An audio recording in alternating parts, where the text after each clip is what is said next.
நான் உங்களுடனே கூட இருக்கின்றேன். நாம் நன்று அறிந்து புரிய வேண்டும், தேவனாகிய கர்த்தர் நம்மோடு கூட இருப்பதற்கு நாம் தகுதியானவர்களா என்று கேட்டால் நிச்சயமாக கிடையாது. தேவன் நம்ம கூட இருப்பதற்கு நாம தகுதியானவர்களான்னு கேட்டிங்கன்னா கிடையாது.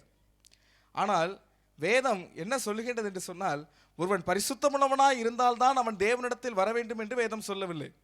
ஒருவன் முழு பரிசுத்தமாய் இருந்தால்தான் தேவனிடத்தில் வர வேண்டும் என்று வேதம் சொல்லுவே. ஆனால் ஒரு மனிதனும் தேவனிடத்திலே சேர முடியாது. இந்த வார்த்தையை கேட்டுக்கொண்டு இருக்கிற நீங்களானாலும் சரி, வார்த்தையை பேசக்கூடிய நானானாலும் சரி, பரிசுத்தமுள்ளவன் தான் தேவனிடத்தில் சேர முடியும் என்று வேதம் சொல்லுமே என்றால் ஒருவனும் தேவனிடத்திலே சேர முடியாது. மாறாக வேதம் இவனமாக சொல்லுகின்றது, எப்பா நீ என்ற வாப்பா, நான் உன்னை என்ன பண்ணுகிறேன், பரிசுத்தமாக்குகின்றேன். நீ பரிசுத்தவான் கிடையாது. நாம் எல்லாரும் யார் கிடையாது, தன்னிலே பாவம் இல்லை என்று சொல்லுவோமே என்று சொன்னால் நம்மை நாமே வஞ்சிக்கிறவர்களாக இருக்கிறோம். அப்ப நாம பரிசுத்தவான்கள் கிடையாது. ஆனால் தேவன் சொல்லுகிறார், நீ என்னிடத்தில் வந்தால் நான் உன்னை என்ன செய்வேன், பரிசுத்தமாக்குவேன். கர்த்தருடைய பரிசுத்தமான நாமத்திற்கு மகிமை உண்டாவதாக. அப்போ தேவன் நம்ம கூட இருப்பதற்கு நாம தகுதியானவர்களா என்று கேட்டால் நிச்சயமாக கிடையாது. நம்முடைய பேக்ரவுண்ட், நாமெல்லாம் எங்கேருந்து வந்தோம்னு கேட்டிங்கன்னா மண்ணில் இருந்து வந்தோன்னு வேதம் சொல்லுது. எங்கே தான் போக போகிறோமா, மண்ணுக்கு தான் போக போகிறோமா. மனிதனுடைய சரீரத்தை குறித்து வேதம் சொல்லுகிறது, இந்த சரீரம் மண்ணிலிருந்து எடுக்கப்பட்டது, திரும்பவும் இந்த சரீரம் மண்ணுக்கே போக போகின்றது. ஆனால் இந்த மண்ணான சரீரத்தை நேசித்து, இந்த குப்பையான இந்த மனுஷனை நேசித்து, நினைத்து பார்ப்பதற்கு எம்மாத்திரமான இந்த மனிதனை நேசித்து, ஒரு தேவம் இந்த உலகத்திலிருந்து வந்து தேவம் தம்முடைய விலையேறப்பட்ட இரத்தத்தை சிந்தி அவர் மரித்து உயிர்த்தெழுந்து, மத்தெழுதின சுவிசேஷம் 28ஆம் அதிகாரம் 20வது வசனத்திலே கர்த்தர் சொல்றாங்க, உலகத்தின் முடிவு பரியந்தமும் சகல நாட்களிலும் நான் உங்களுடனே கூட இருக்கின்றேன். உலகத்தின் முடிவு பரியந்தமும் சகல நாட்களிலும் நாம கூடவே இருக்கிறேன் அப்படின்னு வேதம் சொல்லுகின்றது. நல்லா நம்ம புரிந்து கொள்ளணும். நான் உங்களுக்கு சொன்னது போல தேவன் நம்மோடு கூட இருப்பதற்கு நாம தகுதியானவர்கள் கிடையாது. ஆனால் தேவன் நம்ம கூட இருக்கிறதுனால சில என்னென்ன காரியங்களை தேவன் நம்முடைய ஜீவியத்தில் செய்கிறார் என்பதை இந்த நாள் ராத்திரி நேரத்திலே சிறிது நேரம் நாம் தியானித்து நாம் ஜெபித்து நிறைவு செய்ய போகின்றோம். தேவனாகிய கர்த்தர் இயேசு கிறிஸ்து மரித்து உயிர்த்தெழுந்து பரத்துக்கு எடுத்துக்கொள்ளப்பட்ட பின்பு அப்போஸ்தலர் நடபடிகள் 2ஆம் அதிகாரம் 1வது வசனத்தை வாசித்து பார்ப்பீங்கன்னா, அப்போஸ்தலர் 2:1 வாசிங்க. பெந்தேகோஸ்தே என்னும் நாள் வந்தபோது அவர்கள் எல்லாரும் ஒருமனப்பட்டு ஓரிடத்தில் வந்திருந்தார்கள். ஆண்டவராகிய இயேசு கிறிஸ்து எடுத்துக்கொள்ளப்பட்ட பின்பு எல்லாரும் ஓரிடத்திலே கூடி வந்தார்கள். அப்பொழுது பரிசுத்தாவியானவர் ஊற்றப்பட்டார். முதலில் உலகத்திலே ஊற்றப்படுகிறார். பரிசுத்தாவியானவர் ஊற்றப்பட்ட பொழுது சாதாரணமாய் இயேசு கிறிஸ்துவுக்கு பின்பதாக ஒவ்வொரு இடங்களுக்கும் சென்று கொண்டிருந்த ஒவ்வொரு சீஷர்களும் பரிசுத்தாவியானவரை பெற்று அப்போஸ்தலர்களாக மாற்றப்படுகிறார்கள். இந்த அப்போஸ்தலர்கள் ஒரு இடத்திற்கு போகும் பொழுது 3ஆம் அதிகாரம் 1வது வசனத்தை வாசிங்க. 3:1. ஜெப வேளையாகிய 9ஆம் மணி நேரத்திலே பேதுருவும் யோவானும் தேவாலயத்துக்கு போனார்கள். அப்பொழுது 2வது வசனம், அப்பொழுது தன் தாயின் வயிற்றிலிருந்து சப்பானியாய் பிறந்த ஒரு மனுஷனை சுமந்து கொண்டு வந்தார்கள். தேவாலயத்திலே பிரவேசிக்கிறவர்களிடத்தில் நாடோறும் அவனை அலங்கார வாசல் எனப்படுகின்ற, நல்லா நீங்க புரிந்து கொள்ளுங்க, இங்க ஒரு மனுஷனை குறித்து பார்க்கின்ற நமக்கு எல்லாருக்கும் தெரிந்த சம்பவம் தான். இந்த மனுஷனுக்கு பிறந்ததிலிருந்து நடக்க முடியாது. பிறந்ததிலிருந்து இந்த மனுஷனால் என்ன செய்ய முடியாது, நடக்க முடியாது. ஆனால் எந்த நேரத்திலும் ஆலயத்திலே ஒரு ஜெபம் நடக்கும் பொழுது, ஆலயத்திலே ஜனங்கள் கூடி வரும் பொழுது இவர்களுடைய வீட்டார் என்ன பண்ணுவாங்க அப்படின்னா, இந்த மனுஷனை தூக்கி கொண்டு போய் ஆலயத்தின் வாசலிலே வைப்பார்கள். ஆலயத்தின் வாசலில் இருக்கிற இந்த மனுஷனுக்கு ஒன்றே ஒன்று தான் தெரியும், உள்ளே வருகிறவர்களிடத்திலும் வெளியே போகின்றவர்களிடத்திலும் என்ன செய்யணும், தர்மம் கேட்கணும். அவங்க ஏதாவது போடுவாங்களான்னு எதிர்பார்த்து அவங்ககிட்ட கேட்கணும். இந்த ஒன்று தான் இந்த மனுஷனுக்கு தெரியும். ஒரு நாளிலே பேதுருவும் யோவானும் அதே போல வரும் பொழுது எல்லாரிடத்திலும் எதிர்பார்க்கிறது போல இந்த மனிதர்களிடத்திலும் எதிர்பார்க்கிறாங்க. இவங்க யாரு, இயேசு கிறிஸ்து போன பிறகு பரிசுத்தாவியானவரை பெற்ற அப்போஸ்தலர்கள். இவர்களிடத்திலே வந்து ஏதாகிலும் நமக்கு கிடைக்கும் என்று சொல்லி இவர்கள் எதிர்பார்க்கும் பொழுது அங்கே அவர்கள் தங்களுடைய வார்த்தைகளை எப்படி பயன்படுத்துறாங்க பாருங்க. அதில் 5வது வசனம் 6வது வசனத்தை வாசிங்க. அவன் அவர்களிடத்தில் ஏதாகிலும் கிடைக்கும் என்று எண்ணி அவர்களை நோக்கி பார்த்தான். அப்பொழுது பேதுரு, வெள்ளியும் பொன்னும் என்னிடத்தில் இல்லை, என்னிடத்தில் உள்ளதை உனக்கு தருகின்றேன், நசரேயனாகிய இயேசு கிறிஸ்துவின் நாமத்தினாலே நீ எழுந்து நட என்று. மத்தேயு எழுதின சுவிசேஷம் 28ஆம் அதிகாரம் 20வது வசனம் சொல்லுகின்றது, இதோ உலகத்தின் முடிவு பரியந்தமும் சகல நாட்களில் நான் உங்களுடனே கூட இருக்கின்றேன் என்று. இங்கே அப்போஸ்தலர்கள் சொல்லுகிறார்கள், எங்களிடத்திலே ஒருவர் இருக்கிறார், அவர்களுடைய நாமத்தினாலே நீ எழுந்து நடு. யாரை பார்த்து? பிறந்ததிலிருந்து நடக்க முடியாத மனுஷனை பார்த்து சொல்றாங்க.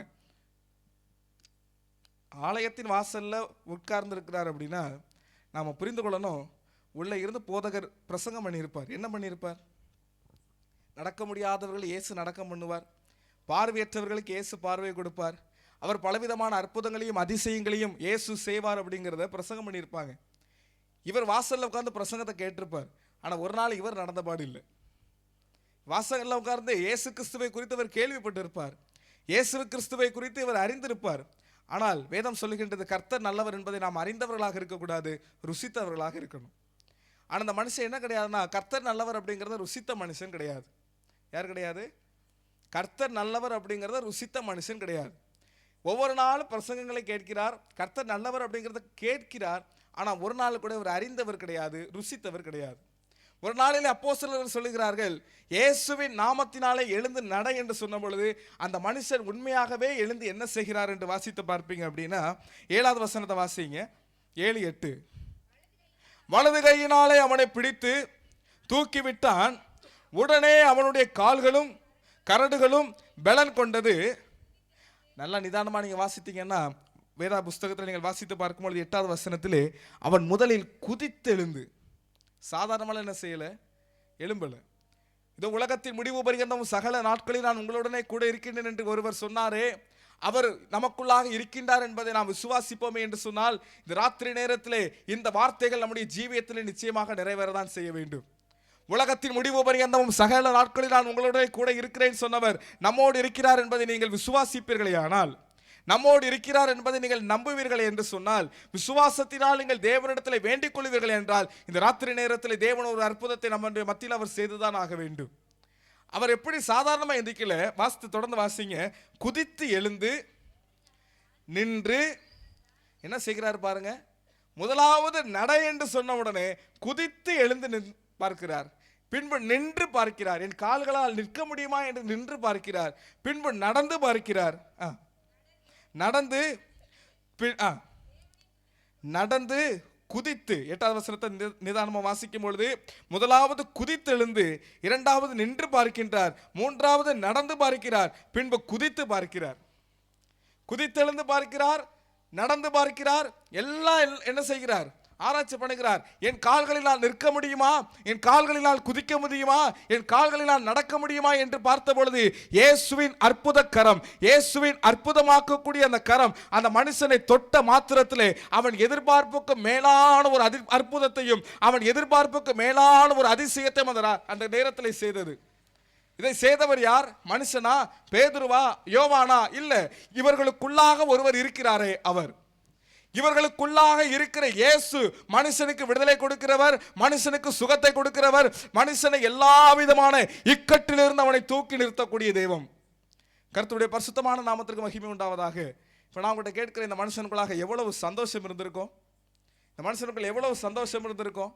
இந்த மனுஷன் என்ன செய்கிறார் தெரியுமா? சுற்றி நிற்கிறவரெல்லாம் பார்க்கல. இவர் என்ன செய்கிறார்னா, அப்போஸ்தலர்களை கூட்டிட்டு நேர ஆலயத்துக்குள்ள போகிறார். பிறந்ததிலிருந்து ஆலயத்தின் வாசல்ல உட்கார்ந்து தான் இவருக்கு பழக்கம். இப்போ முதல்ல எங்க போகிறார்? ஆலயத்துக்கு உள்ள போகிறார். ஒருவர் உள்ள பிரசங்கம் பண்ணி கொண்டு இருந்தாரே, இயேசு நல்லவர்னு, அவருடைய சத்தத்தை தூரத்திலிருந்து கேட்ட இந்த மனுஷன் இப்ப அருகில் உட்கார்ந்து கேட்க போகிறார். எத்தனை பேர் விசுவாசிக்கிறீங்க? இயேசு கிறிஸ்து நல்லவர் அப்படிங்கிறத நான் கேள்விப்பட்டவனாக இந்த ராத்திரி நேரத்தில் கடந்து போகக்கூடாது. இயேசு நல்லவர் அப்படிங்கிறத விசுவாசித்து அவருடைய அற்புதத்தை என் கண்களினால் கண்டு ருசித்தவனாய் நான் கடந்து போகணும். கரங்களை வீட்டு சொல்லுவோம், அல்லேலூயா, அல்லேலூயா. கர்த்தருடைய நாமம் மகிமைப்படுவதாக. எடுத்து வாசித்து பார்ப்பீர்கள் என்று சொன்னால், யோவான் எழுதின சுவிசேஷம், பரிசுத்த வேதாகமத்தில் யோவான் எழுதின சுவிசேஷத்தில் நீங்கள் வாசித்து பார்க்கும் பொழுது 5ஆம் அதிகாரம் 2வது வசனத்தை வாசிங்க. யோவான் 5:2. எபிரேய பாஷையிலே பெதஸ்தா எனப்பட்ட ஒரு குளம். நல்லா நீங்க புரிந்து கொள்ளுங்க, நம்ம எல்லாருக்கும் தெரிந்த ஒரு சம்பவம் தான். ஒரு பெதஸ்தா எனப்பட்ட ஒரு குளம் இருக்கின்றது. இந்த குளத்தின் ஒரு முக்கியமான முக்கியத்துவம் என்னவென்று சொன்னால், எப்போவாவது எதிர்பார்க்காத நேரம் ஒரு தூதன் அந்த குளத்துக்குள்ளாக வந்து இறங்கி அந்த தண்ணீரை கலக்கி விடும் பொழுது அந்த தண்ணீருக்குள்ளாக முதலாவது எந்த ஒரு வியாதியஸ்தன் விழுகின்றானோ அவன் எப்பேற்பட்ட வியாதி உள்ளவனாய் இருந்தாலும் அவன் அந்த தண்ணீரிலே மூழ்கி திரும்ப எழும்பும் பொழுது முழு சுகத்தோடு பூரண சுகத்தோடு ஒரு புதிய மனுஷனாய் அவன் எழுந்திருப்பான். இதுதான் அந்த பெதஸ்தா குளம். அப்போ அந்த பெதஸ்தா குளத்தை சுற்றி இருக்கிற எல்லாரும் எப்படிப்பட்டவர்கள் தான்? வியாதியஸ்தர்கள் தான். பெதஸ்தா குளத்தை சுற்றி இருக்கிற எல்லாரும் எப்படிப்பட்டவங்க தான்? வியாதியஸ்தவர்கள். எல்லா வியாதியில் இருக்கிறவங்க. காரணம், எப்போ அந்த தூதன் வருவார், எப்போ கலக்குவார்னு சொல்லி காத்து கொண்டு இருப்பாங்க. அவன் அந்த தூதன் உள்ள இறங்கி குளத்தை கலக்கின உடனே முதலில் யார் விழுவது என்று போட்டி போட்டு என்ன செய்வாங்க? உள்ள விழுவாங்க. இந்த பெதஸ்தா குளத்துக்கு 38 வருஷ கஸ்டமர் ஒருவர் இருக்கிறார். 38 வருஷமா ஒருவர் இருக்கின்றார். நீங்க வாசித்து பாருங்களேன். நீங்க 2வது வசனத்தை வாசிங்க. எபிரேய பாஷையிலே பெதஸ்தா எனப்பட்ட ஒரு குளம் எருசலேமில் இருக்கின்றது. உண்டு. 3வது வசனத்தை வாசிங்க. அவைகளில் குருடர், சப்பானியர், சூம்பின உறுப்பையுடையவர்கள், முதலான வியாதிக்காரர் அநேகர் படுத்திருந்து, அதில் 5வது வசனத்தை நீங்கள் புரிந்து கொள்ள முடியாத 5வது வசனத்தை வாசிங்க. 38 வருஷம் வியாதி கொண்டிருந்த ஒரு மனுஷன் அங்கே இருந்தான். போதும். 38 வருஷம் வியாதியாய் இருக்கிற ஒரு மனுஷன் அங்கே இருக்கின்றார். 38 வருஷங்கிறது சாதாரணமான ஒரு காலம் அல்ல. நாம் 6 மாதம் 7 மாதம் காத்திருக்கிறதுக்கே நம்ம என்ன செய்கிறோம்? இனி கர்த்தர் நம்ம ஜெபத்தை கேட்டு, இனி நமக்கு பதில் செய்து, இனி நம்ம வாழ்க்கையில் உன்னை கண்டு, இப்போ 6 மாதத்துக்கே நம்ம என்ன செய்கிறோம்? எத்தனையோ வார்த்தைகளை நாமளே விட்டுருவோம். ஆனால் இவர் எத்தனை வருஷமா இருக்கிறாரு? 38 வருஷமா அந்த பெதஸ்தா குளத்தினர்கள் தான் இருக்கிறார். 38 வருஷத்துல என்ன நடந்திருக்கும் நான் உங்களுக்கு சொல்லட்டுமா? பிராக்டிக்கலா நான் உங்களுக்கு சொல்லுகிறேன். முதல்ல 1 மாசத்துல இவர் ட்ரை பண்ணியிருப்பார். எப்படியாவது அந்த பெதஸ்தா குளத்துல எப்படியாவது விழணும்னு சொல்லி என்ன பண்ணியிருப்பார்? முயற்சி பண்ணி பண்ணி பார்த்திருப்பார். ஆனா தோற்று போயிருப்பார். காரணம், இந்த மனுஷன் எழுந்திருக்க வேண்டுமானாலும் சரி, இந்த மனுஷன் தானாக ஒரு வேலையை செய்யவே முடியாது. துணைக்கு என்ன செய்யணும்? எப்போதும் ஒருவர் இருந்து கொண்டே இருக்கணும். துணைக்கு ஆள் இல்லாம இந்த மனுஷனால சுயமா ஒன்றும் செய்ய முடியாது. இப்போ என்னன்னா, துணைக்கு ஆளும் இல்லை, வீட்டாரும் இல்லை, உறவினர்களும் இல்லை, யாருமே இல்லை. 1 மாத காலமாக ரொம்ப ட்ரை பண்ணி சோர்ந்து போயிருப்பார். திரும்ப நிறைய டெக்னிக்கை யூஸ் பண்ண ஆரம்பித்திருப்பார். என்ன டெக்னிக்? நம்ம அந்த பெதஸ்தா குளத்தின் ஓரத்தில் படுத்துக்கிடணும். தண்ணீர் கலக்கப்பட்ட பின்பு புரண்டாவது என்ன செய்யணும், அல்லது உருண்டாவது என்ன செய்யணும், உள்ள விழுந்துடணும்னு சொல்லி ரொம்ப டெக்னிக்கெல்லாம் அவர் என்ன பண்ணியிருப்பார்னா அந்த ஓரத்தில் படுத்திருந்திருப்பார்.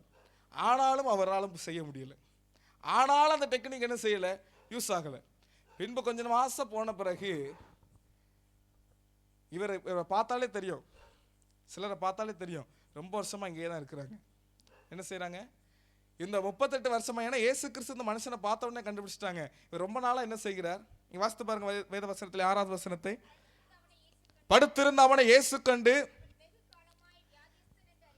அந்த படுத்திருக்கிற பொசிஷனை பார்த்து, படுத்திருந்த சிச்சுவேஷனை பார்த்த உடனே இயேசு கிறிஸ்துவுக்கு தெரிந்த முதல் விஷயம் என்னது?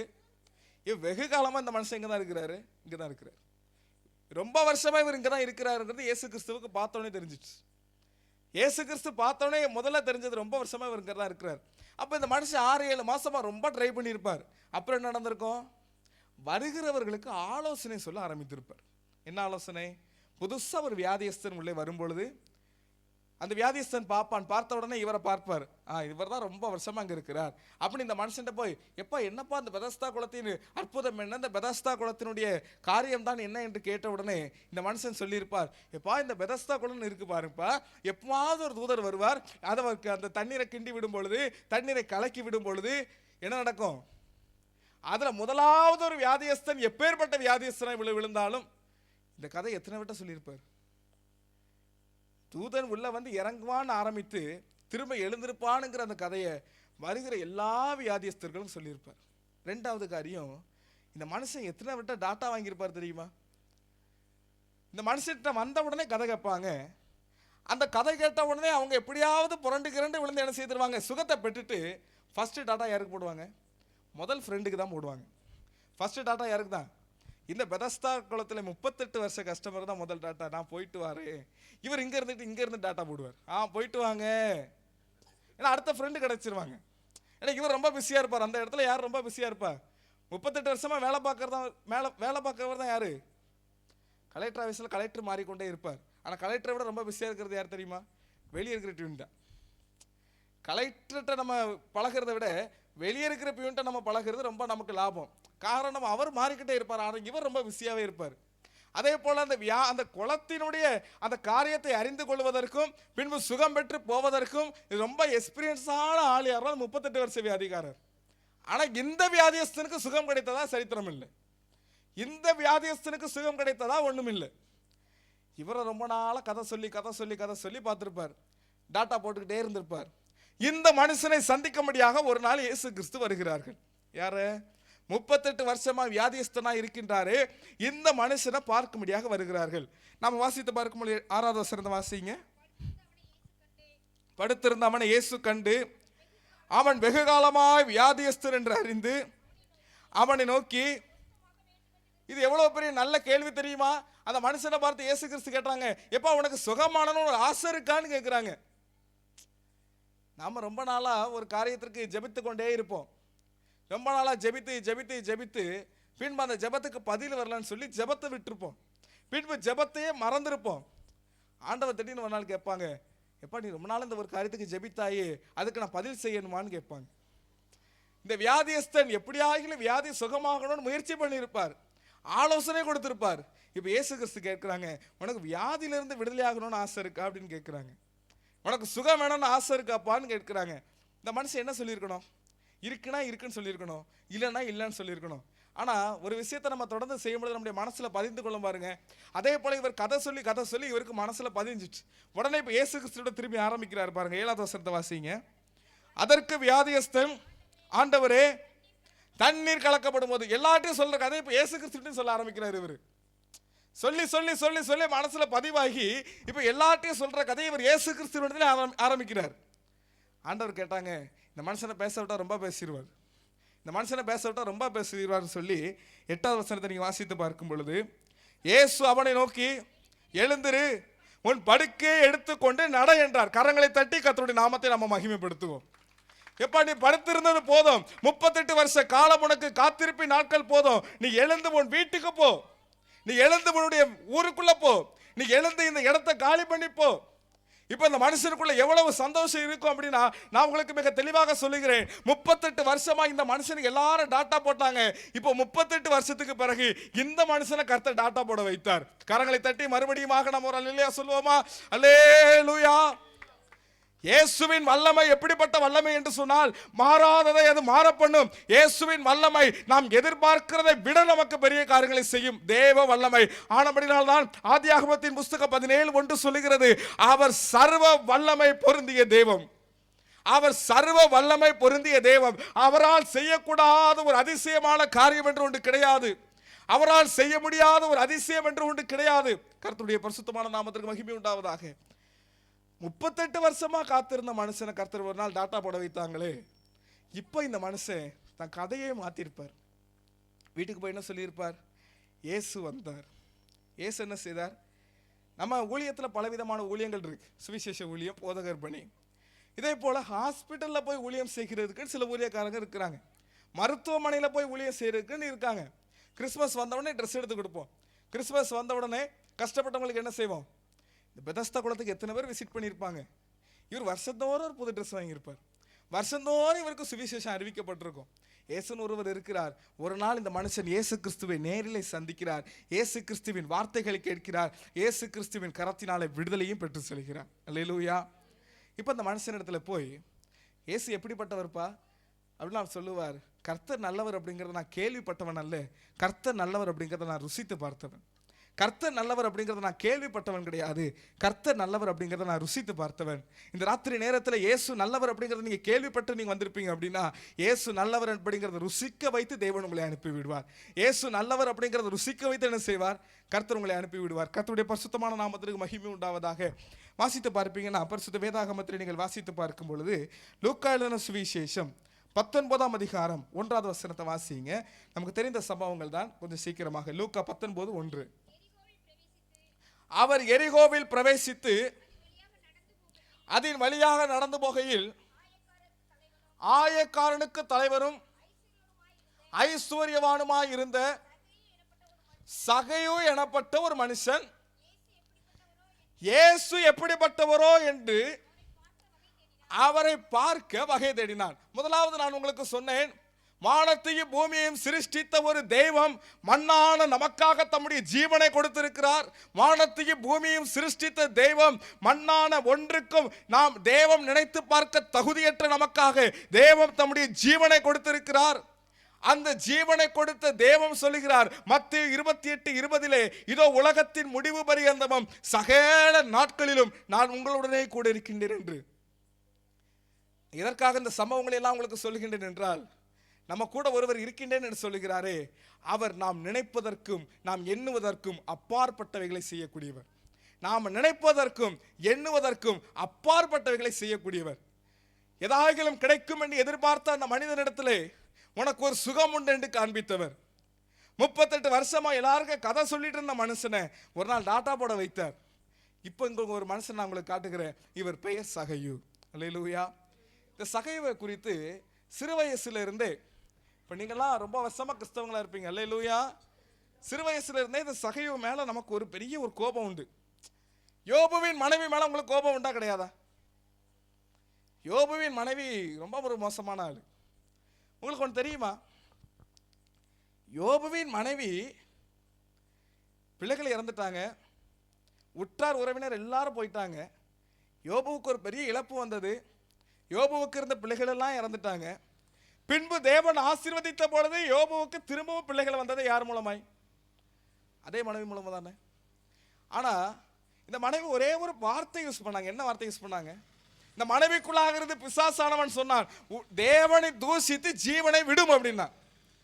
ஆனா அதற்கு பிறகு யோபுவின் மனைவியை குறித்து எத்தனை சாட்சி வேதத்துல சொல்லப்படல. ஆனா எத்தனை சாட்சி இருக்கு தெரியுமா உங்களுக்கு? கடைசி வரைக்கும் கணவனோட நிலைத்திருந்த மனைவி அவள்.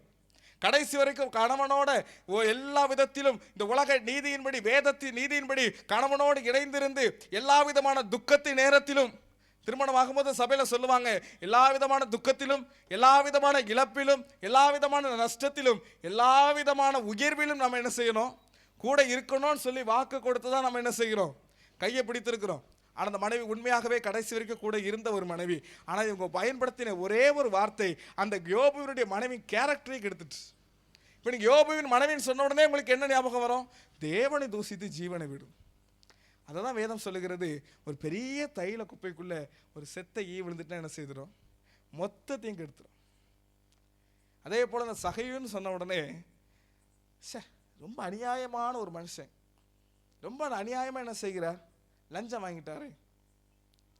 சகைவை குறித்து வேத வல்லுநர்கள் சொல்லக்கூடிய காரியங்களை நான் உங்களுக்கு சொல்லுகின்றேன். நான் தான் ஒரு சகைன்னு வைத்துக்கொள்ளுங்க. எனக்கு மேலே ஒரு அதிகாரி இருக்கிறார். எனக்கு மேலே என்ன செய்கிறார்? ஒரு அதிகாரி இருக்கிறார். இந்த அதிகாரி உங்க எல்லாரிடத்திலே வந்து ஆளுக்கு 100 ரூபாய் வாங்க சொல்லுகிறார். நான் உடனே என்ன செய்கிறேன்? அந்த அதிகாரி சொன்னார், அரசு உத்தரவின்படி எல்லாரும் ஆளுக்கு 100 ரூபாய் தரணுமான்னு சொல்லி எல்லார்ட்டையும் நான் 100 ரூபாய் வாங்கிட்டேன். ஒரு நாள் எனக்கு மேலே இருக்கிற அரசு அதிகாரி உங்கள்கிட்ட மைக்க பிடிச்சு பேசுகிறார். 90 ரூபாய் கொடுத்த எல்லாருக்காக நன்றி. நான் கேட்ட உடனே 90 ரூபாய் தந்துட்டீங்களே அப்படிங்கிறார். நீங்கள் கொடுத்தது எவ்வளவு? நன்றி எவ்வளோக்கு வந்திருக்கு? இப்போ நீங்கள் கோபம் அவர் மேலே படுவீங்களா, என் மேலே படுவீங்களா? சகையாகிய என் மேலே கோபப்படுவீங்களா, அல்லது 90 ரூபாய்க்கு நன்றினார் அவர் மேலே கோபப்படுவீங்களா? அவர் என்கிட்ட வாங்க சொன்னது 100 ரூபாய் தான். அவர் சொன்ன வேலைக்கு நான் சரியாக செஞ்சுட்டேன். நான் 100 ரூபாய் தான் வாங்கினேன். ஆனால் அவர் நன்றி எவ்வளோக்கு சொன்னார்? 90 ரூபாய்க்கு சொன்னார். நீங்கள் யார் மேலே கோபப்படுவீங்க? என் மேலே தான் நீங்கள் கோபப்படுவீங்க. சகைவு மேலே தான் கோபப்படுவீங்க. இதுதான் சகையினுடைய கேரக்டர். சகையு இயேசு எப்படிப்பட்டவரோ என்று பார்க்கும்படியாக காட்டத்தி மரம்னா என்னது? காட்டில் நிற்கிற அத்தி மரம். காட்டில் நிற்கிற அத்தி மரம். இந்த காட்டத்தி மரத்தில் ஏறி, ஏன்னா அவர் ரொம்ப என்ன பண்ணுகிறார்? ரொம்ப வளர்த்தியா இருந்தபடினால. சகை எப்படிப்பட்டவர்? ரொம்ப வளத்தில் என்ன செய்கிறார்? ரொம்ப வளத்தில் கம்மியா இருக்கிறார். இன்னொன்று இவர் அரசு அதிகாரி. இந்த அரசு அதிகாரி கூட்டத்தோட கூட்டமாக போராடி நவளுங்க என்ன சொல்ல முடியாது. செய்தாலும் அவர் கொஞ்சம் ஒரு மாதம் இருந்திருக்கும். அதனால இவர் என்ன செய்கிறார், ஒரு காட்டத்தின் மரத்தின் மேலே ஏறி இயேசு எப்படிப்பட்டவரோடு பார்க்கும்படியாக குனிந்து பார்க்கிறார். இயேசு அந்த இடத்த கிராஸ் பண்ணும்போது அங்கே நின்று மேலே பார்த்து, சகையுவே நீ சீக்கிரமா இறங்கி வா அப்படிங்கிறாங்க. நான் இன்றைக்கு உன் வீட்டிலே தங்க வேண்டும் அப்படிங்கிறாங்க. சகையுவுக்கு 2 ஆச்சரியம் இருக்கின்றது. ஒன்று, என்னுடைய பெயர் இவருக்கு எப்படி தெரியும்? இரண்டாவது, என்னுடைய வீட்டில் இவர் தங்க வருகின்றேன் என்று சொல்லுகிறாரு. 2 ஆச்சரியத்தோடு பதறி அடித்து இவர் கீழே இறங்கி ஓடி வந்து இயேசுவோடு கூட இவர் நடந்து போகும் பொழுது பின்பதாக இருந்து சத்தம் வருகின்றது, இப்படி ஒரு பாவியாகிய மனுஷனிடத்தில் போய் இவர் தங்க போகிறாரே அப்படின்னு. உடனே சகையுனுடைய வார்த்தையை நீங்க கவனித்து பார்ப்பீங்கன்னா, தொடர்ந்து வாசிங்க. சகையு நின்று கர்த்தரை நோக்கி, ஆண்டவரே, என் ஆஸ்திகளில் பாதியை, ஜனங்கள் என்ன சொல்றாங்க பாருங்க. ஜனங்கள் சொன்ன உடனே இவர் சொல்லுகிறார், என் ஆஸ்திகளில் பாதியை நான் என்ன செய்கிறேன். இப்ப அவர் 90 ரூபாய்க்கு நன்றி சொன்ன உடனே நீங்க ஏன் மேல கோபப்பட்டதற்கான முக்கியமான காரியம் என்னன்னா, நான் ஒரு ஐஸ்வர்யவான். நான் யாரு? நான் ஐஸ்வர்யவான். நான் அநேக ஒரு சொத்துக்களை வைத்திருக்கிறேன். அப்ப நீங்க என்ன நினைப்பீங்க? இவர் அவளத்தையும் எப்படி தான் வாங்கியிருக்கிறாரு? 10 ரூபாயை அங்கிருந்த பிடிச்சுதான் கமிஷன் அடிச்சுதான் வாங்கியிருக்கிறார். அப்போ சகையின் மேல அவங்க கோபப்பட்டதற்கான 2 காரணம் என்னன்னா, இவர் ஒரு அரசு அதிகாரி, இன்னொன்று இவர் ஒரு பெரிய ஒரு ஐஸ்வர்யவானா இருந்தார். ஆனா இவரை பார்க்கும் போதெல்லாம் வணக்கம் போட்டுக்கிடுவாங்க. அண்ணே வணக்கம், அண்ணே வணக்கம். எதுக்கு? எப்பமாவது உதவும். இந்த வணக்கத்துக்கு என்ன அர்த்தம்? இது எப்பமாவது இந்த வணக்கம் உதவும். ஒரு நாள் இயேசு கிறிஸ்துவோடு கூட இந்த சகைவை பார்த்தாங்க பாருங்க. இந்த வணக்கம் போட்டவனால கூட அமைதியா இருக்க முடியல, புலம்ப ஆரம்பித்துட்டாங்க. உடனே சகைவு சொல்லுகிறார், என் ஆஸ்திகளில் பாதியை நான் ஏழைக்கு கொடுக்கிறேன். 2வது வாசிங்க தொடர்ந்து. நான் ஒருவனிடத்தில் எதையாகிலும் அநியாயமாய் வாங்கினது உண்டானால் நாளத்தனையாக, வார்த்தையை கவனித்து பாருங்க, நான் அநியாயமாய் வாங்கினவனிடத்திலெல்லாம் நான் திரும்ப செலுத்துறேன் அப்படின்னாரா? ஒருவேளை வாங்கியிருந்தால் செலுத்துகிறேன் அப்படின்னாரா? ஒருவேளை நான் வாங்கி இருந்தால் நான் என்ன செய்கிறேன்? நான் ஒரு இடத்துல ஒரு 10 ரூபாய் உண்மையாகவே வாங்கியிருந்து நீங்க என்னை குற்றம் சாட்டினீங்கன்னா நான் சொல்லுவேன், சரிப்பா நான் 10 ரூபாய் தந்துடுறேன் அப்படிமே. நான் வாங்காமலே நீங்க என்னைய பார்த்து 10 ரூபா வாங்கிட்டான் 10 ரூபா வாங்கிட்டான்னு சொன்னீங்கன்னா நான் என்ன சொல்லுவேன்? நான் வாங்கியிருந்தா சொல்லுங்க, நான் தாரேன் அப்படிமே. அப்ப இது சவால் நிறைந்த ஒரு வார்த்தை. கவர்மெண்ட் தூத்துக்குடி மாவட்டத்துக்கு எவ்வளவு கொடுக்கு ரேஷன் கார்டுக்கு? அவங்க வாயை மூடி திறக்கிறக்குள்ள நம்மளால் ரோட்டை வெட்டி பார்க்கறது. அந்த 6000 ரூபா வண்டியை போகிறோம். ரேஷன் கடையை கூட நம்ம பார்க்கறது இல்லை. இந்த ரோட்டில் ஒரு கண்டெய்னர் போயிடக்கூடாது. கண்டெய்னர் போனோன்னு நம்ம கண்ணு எங்க போவோம்? எப்படி இதுக்குள்ள ஒரு 6000 ரூபா இருக்கும்? நம்ம 6000 ரூபா அந்த வண்டிக்குள்ள தான் இருக்குது. அப்போ நம்ம ஆட்கள் ஒரு 6000 ரூபாய் தாரேன்னு சொன்ன உடனே ரோட்ல போற வண்டியை விடுறது கிடையாது. இங்க ஒரு மனுஷன் சவாலோடு சொல்லுகிறார், நான் நாளை தனியா, நான் உங்களிடத்துல நான் அநியாயமாய் வாங்கினது உண்டானால் நாளை தனியா தாரே சொல்லியிருந்தாரே, எத்தனை லைன்ல நீங்க நின்றுக்கணும். உடனே போய் ஜனங்கள் போய் லைன்ல நின்றுப்பாங்களா இல்லையா? ஆனா ஒருவன் கூட முந்தி லைன்ல போய் நிக்க முடியல. எதற்கு? ஏன்னா ஒரு இடத்துல அவர் அநியாயமா வாங்கல. இவன் ஒரு ஐஸ்வர்யவான், இவன் மேல அவங்களுக்கு ஒரு பொறாமை இருக்கு. இவர் ஒரு அரசு அதிகாரி, இவர் ஒரு ஐஸ்வர்யவான், இவனுக்கு மேல இவரோடு இயேசு கிறிஸ்து இருக்கிறாருன்னு சொல்லி அவங்களுக்கு மேல ஒரு பொறாமை இருக்கு. ஆனாலும் இயேசு கிறிஸ்து சொல்றாங்க, இன்றைக்கு இந்த வீட்டுக்கு ரட்சிப்பு வந்ததுன்னு சொல்றாங்களே, இதற்காக சகைவினுடைய இருதயம் எப்படி இருந்துச்சு அப்படின்னா, அது இயேசு கிறிஸ்துவை காட்டிலும் ஐஸ்வர்யத்தின் மேல இருந்துச்சு. ஆனால் இயேசுவை பார்த்த மாத்திரத்திலே இந்த சகையை சொல்லுகிறார், இவரை காட்டிலும் ஐஸ்வர்யம் எல்லாம் ஒரு சாதாரண குப்பை என்று சொல்லி இவரை பார்த்த உடனே ஒரே ஒரு காரியத்தை அவர் ஓப்பனா சொல்லிட்டாரு, என் ஆஸ்திகளை பாதியை நான் ஏழைக்கு கொடுத்துருவேன். நான் ஏழைக்கு நான் அவனிடத்துல வாங்கினதுக்காக கொடுக்கல, இவரை நான் வைத்துக் கொள்வதற்காக நான் அதை கொடுக்கிறேன் அப்படிங்கிறார். என் ஆஸ்திகளில் பாதியை கொண்டு போய் நான் ஏழைகளுக்கு கொடுக்கிறேன் அப்படிங்கிறார். இப்ப இயேசு கிறிஸ்து சொல்றாங்க, 10வது வசனத்தை வாசிங்க. 9:10. இயேசு அவனை நோக்கி, இன்றைக்கு இந்த வீட்டுக்கு ரட்சிப்பு வந்தது, இவனும் ஆபிரகாமுக்கு குமாரனாய் இருக்கின்றானே. நல்லா நீங்க புரிந்து கொள்ளணும், இந்த மனுஷன் எல்லா விதமான ஐஸ்வர்யத்தையும் கொண்டிருந்த மனுஷன் ஐஸ்வர்யத்தை என்ன செய்கிறார்? தன்னுடைய பக்கபலமாய் தன்னுடைய இருதயம் முழுவதுமாக, வேதம் சொல்லுகிறது போல ஒருவனுடைய பொக்கிஷம் எங்கேயோ அங்கேயே அவனுடைய இருதயமும் இருக்கும். அதே போல இவருடைய பொக்கிஷம் எங்க இருந்துச்சு? ஐஸ்வர்யம் தான் இவருடைய பொக்கிஷமா இருந்தது. ஆனபடினாலே சகையினுடைய இருதயம் எங்க இருந்ததுன்னா அந்த ஐஸ்வர்யத்தின் மேல இருந்துச்சு. இப்ப இயேசு கிறிஸ்து வந்த உடனே இயேசு கிறிஸ்து யாரோ என்று பார்க்க வந்த இந்த மனுஷன் இயேசு கிறிஸ்துவை பார்த்த உடனே இந்த மனுஷனுக்குள்ளாக ஒரு மாற்றம் வருகின்றது. என்ன மாற்றம் என்று சொன்னால், இந்த ஐஸ்வர்யத்தை காட்டிலும் விலையேறப்பட்டவர் என்னோடு கூட இருக்கின்றார், இந்த ஐஸ்வர்யத்தை காட்டிலும் இந்த ஐஸ்வர்யத்தை மேலும் விலையேறப்பட்ட தெய்வம் என்னோடு கூட இருக்கின்றார் என்று சகை அறிந்த பொழுது அவைகளை விட்டு இவரை பற்றிக் கொள்வதற்கு சகை முன் வருகின்றார். இப்ப நான் உங்களுக்கு சொல்லுகிறேன், இந்த உலகத்தின் முடிவு பரியந்தமும் சகல நாட்களில் நான் உங்களுடனே கூட இருக்கின்றேன் என்று ஒருவர் சொல்லுகிறாரே, அவர் உங்கள் ஜீவியத்திலே வந்தால் நிச்சயமாக குடும்பத்திலே மாற்றம் உண்டு. ஏசாயா 43ஆம் அதிகாரத்தில் நாம் வாசித்து பார்க்கும் பொழுது, இதோ சகலத்தையும் புதிதாக்குகின்றேன், வனாந்தரத்திலே வழிகளை ஏற்படுத்துவேன், அவாந்தர வெளிகளை நான் ஆறுகளை ஓட பண்ணுவேன். இயேசு எப்படிப்பட்டவர் என்று சொன்னால், நாம் நினைப்பதற்கும் எண்ணுவதற்கும் அப்பாற்பட்ட காரியங்களை அவர் செய்யக்கூடியவர். நாம் நினைப்பதற்கும் எண்ணுவதற்கும் அப்பாற்பட்ட காரியங்களை அவர் செய்யக்கூடியவர். கர்த்தருடைய பரிசுத்தமான நாமத்திற்கு மகிமை உண்டாவதாக. வாசித்து பார்ப்பீங்க, நான் வேத புஸ்தகத்தில் நீங்கள் வாசித்து பார்க்கும் பொழுது, நீங்க லூக்கா எழுதின சுவிசேஷம் 18ஆம் அதிகாரம், பரிசுத்த வேதாகமத்தில் லூக்கா எழுதின சுவிசேஷம் 18ஆம் அதிகாரம் 35வது வசனத்தை வாசிங்க. பின்பு அவர் எரிகோக்கு சமீபமாய் வந்தபோது ஒரு குருடன் பலி அருகே உட்கார்ந்து தர்மம் கேட்டுக்கொண்டிருந்தார். ஜனங்கள் நடக்கிற சத்தத்தை அவர் கேட்டு இது என்ன என்று விசாரித்தார். நசரேயனாகிய இயேசு போகிறார் என்று அவனுக்கு அறிவித்தார்கள். அப்பொழுது அவன், இயேசுவே, தாவீதின் குமாரனே, எனக்கு இறங்கும் என்று கூப்பிட்டார். முன் நடப்பவர்கள் அவன் பேசாமல் இருக்கும்படி அவனை அதட்டினார்கள். போதும். எத்தனை பேர் இயேசு கிறிஸ்துவை கூப்பிட்டார்கள்? எத்தனை பேர் இயேசு கிறிஸ்துவிடத்தில் அற்புதத்தை வாங்கி கொண்டார்கள்? இந்த மனுஷனை தவிர்த்து வேற யாராகிலையும் இயேசுவை கூப்பிட்டதற்காக ஜனங்கள் அதட்டினது உண்டா? வேதத்தை வாசிக்கும் பொழுது கொஞ்சம் சிந்தித்து வாசிக்கணும். வேதத்தை என்ன செய்யணுமா? செப்பனியா 2ஆம் அதிகாரத்தில் சொல்லப்பட்டிருக்கின்றது, நாம் உய்த்து ஆராய்ந்து சோதித்தறியணும். வேதத்தை எப்படி வாசிக்கணும்? நம்முடைய ஜீவியத்தையும் வேதத்தையும் உய்த்து அப்படின்னா உணர்ந்துன்னு அர்த்தம். உணர்ந்து ஆராய்ந்து சோதித்து பார்த்து நம்ம வாசிக்கணும். அப்படி நல்லா நீங்க புரிந்து கொள்ளணும். கர்த்தருடைய பரிசுத்தமான நாமத்திற்கு மகிமை உண்டாவதாக. எத்தனையோ பேர் இயேசு கிறிஸ்துவை கூப்பிட்டது உண்டு, எத்தனையோ பேர் இயேசு கிறிஸ்துவிடத்தில் விடுதலையாக்கப்பட்டது உண்டு. யாரையும் அதட்டாத இந்த ஜனங்கள் இவரை ஏன் அதட்டுறாங்க? இயேசுவே, தாவீதின் குமாரனே, எனக்கு இறங்கும் என்று கூப்பிட்ட பொழுது இந்த கண்பார்வையற்ற மனுஷனை எதற்காக அதட்டுறாங்க அப்படின்னா, அப்படி நீங்க பழைய ஏற்பாட்டுக்கு வருவீங்கன்னா 2 சாமுவேல் 5ஆம் அதிகாரம் 6வது வசனத்தை வாசிங்க. 2 சாமுவேல் 5:6.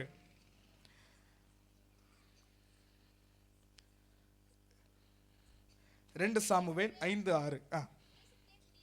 தேசத்திலே கூடி இருக்கிற எபூசியர் மேல் நேரமில்லாத காரணத்தினால முழு விளக்கமாக நான் உங்களுக்கு சொல்லுகின்றேன். பரிசுத்த வேதாகமத்தில் 2 சாமுவேல் 5ஆம் அதிகாரம் 6வது வசனத்திலிருந்து 8வது வசனம் வரைக்கும் நாம் வாசித்து பார்க்கும் பொழுது, தாவீது முதலில் ராஜாவாக்கப்படுகின்றார். முதல் என்ன செய்யப்படுகின்றார்? மூப்பர்கள் எல்லாரும் சேர்ந்து தாவீதை ராஜாவாக அபிஷேகம் பண்ணுகிறார்கள். ராஜாக்கு முதல் வேலை என்ன? நமக்கு ராஜா பட்டம் கொடுத்துட்டா முதல் என்ன செய்வோம்? அந்த கஜனா எப்படி இருக்குன்னு பார்த்துட்டு வருவோம். கஜனா ஃபுல்லாக இருக்கா, எப்படி நம்ம அரண்மனை எப்படி இருக்கு, நம்ம தங்குற ரூம் எப்படி இருக்கு. ஆனால் ராஜாவுக்கு இருக்க வேண்டிய மிகப்பெரிய பொறுப்பு என்னன்னா, நமக்கு எதிரி எத்தனை பேர் இருக்கிறான்னு தெரிந்து கொள்ளணும். எதிரி எத்தனை பேர் இருக்கிறார்கள், நாம எத்தனை பேரை எதிரியாக மாற்ற வேண்டி இருக்குது, எத்தனை பேருக்கு விரோதமாக யுத்தம் செய்ய வேண்டும், எத்தனை பேர் நம்மேல் யுத்தம் செய்வதற்கு ஆயத்தமாக இருக்கின்றார் என்பதை ராஜா முதலில் அதை கண்ணோட்டம் கொள்ளணும். அப்படி தாவீது ராஜாவாகின உடனே முதல் அவர் பார்த்தால் இந்த தாவீதுடைய ராஜ்யத்துக்குள்ளாக ஒரு எபூசியர் அப்படிங்கிற ஒரு குரூப் இருக்கு. இந்த எபூசியரை எப்படியாவது வெளியே என்ன செய்யணும், எப்படியாவது வெளியே விரட்டி அடிக்கணும்னு சொல்லி அவர்களுக்கு விரோதமாக யுத்தம் செய்வதற்கு தாவீது ஒரு பிளான் போடுகிறார். பிளான் போட்டு எல்லாரும் யுத்த களத்திலே போய் நிற்கிறார்கள். எபூசியருக்கு விரோதமாக யுத்த களத்தில் நின்ற பொழுது இந்த செய்தி எபூசியரின் ராஜாவின் செவிக்கு போய் தட்டுகிறது. வாசித்து பார்ப்பீங்கன்னா உங்களுக்கு புரியணும்னு சொன்னீங்கன்னா அதில் நீங்கள் வாசித்து பாருங்க. 2 சாமுவேல் 5ஆம் அதிகாரத்தில் வாசிக்கும் பொழுது 6வது வசனம், தேசத்திலே கூடி இருக்கிற எபூசியர் மேல் யுத்தம் பண்ண ராஜாவானவன் தன் மனுஷரோட கூட எருசலேமுக்கு போனான். அவர்கள் இதிலே பிரவேசிக்க தாவீதினால் கூடாது என்று எண்ணி தாவீதை நோக்கி, நீ இதற்குள் பிரவேசிப்பதில்லை, குருடரும் சப்பானிகளும் உன்னை தடுப்பார்கள் என்று சொன்னார்கள். இந்த நியூஸ் எபூசியனுடைய ராஜாவின் காதுக்கு போன பொழுது எபூசியனின் ராஜா தாவீதுக்கு சொல்லி அனுப்புகின்றார், தாவீதே, நம்ம ஸ்லாங்ல சொல்லணும்னா நீ யார் அப்படின்னா நேற்று பெய்த மழையில முளைத்த காளான். தாவீது யாரா? நேற்று பெய்த முளையில முளைத்த காளான். நாங்கள் எத்தனை யுத்தத்தை பார்த்துருக்கிறோம், நாங்கள் எவ்வளோ பெரிய ராஜா, நீ எங்களுக்கு விரோதமாக யுத்தம் செய்ய வருகிறாயா என்று சொல்லிட்டு அது மாத்திரம் சொல்லாமல் அடுத்ததையும் சொல்லுகிறார், நீ உள்ளே வர முடியாத அளவுக்கு எங்கள் தேசத்தில் இருக்கிற எங்கள் இனத்தில் இருக்கக்கூடிய குருடர்களும் கண் பார்வையற்றவர்களும் நடக்க முடியாதவர்களுமே உன்னை ஜெயித்து போடுவார்கள் அப்படின்னார். ஆனால் மத்தேயு 28:20 சொல்லுகிறது, உலகத்தின் முடிவு பரியந்தமும் பரலோகத்தின் தேவன் நம்மோடு கூட இருக்கிறான் என்று. அந்த எபூசியரின் ராஜா தாவீதை பார்த்தாரே தவிர தாவீதுக்குள்ள ஒருவர் இருக்கிறாரே அவரை பார்க்கல. ஆனபடினால அந்த யுத்தம் எப்படி முடியுதுன்னு கேட்டீங்கன்னா 7வது வசனத்தை வாசிங்க. ஆனாலும் தாவீது சீயோன் கோட்டையை பிடித்தான், அது தாவீதின் நகரமாயிற்று. ஆனாலும் தாவீதுக்குள்ள இருக்கிறவர் அந்த எபூசியரை அடித்து விரட்டும்படியாக தாவீதுக்குள்ளாக ஒரு பெரிய பலனை கொடுத்து அந்த யுத்த காலத்தில் ஒரு பெரிய ஜெயத்தை கொடுத்து அதை ஒரு நகரமாக மாற்றுவதற்கு தேவன் கிருபை செய்தார். ஆனா தாவீது யாரு? அந்த காலத்து அரசியல்வாதி. அந்த காலத்து அவர் ஒரு ராஜானா என்ன அர்த்தம்? இப்ப அரசியல்னா அவர் அன்ற நாட்கள்ல ராஜா. இப்போ 5 வருடத்துக்கு ஒரு முறை ஓட்டு கேட்க வரும்பொழுது ஒவ்வொருவராக வருவாங்க. வரும்பொழுது திடீர்னு தோசை கடையை பார்த்துட்டா உள்ளே போய் என்ன செய்யறது? இவங்க மாஸ்டராக மாறிடுறது, தோசை சுடுறது.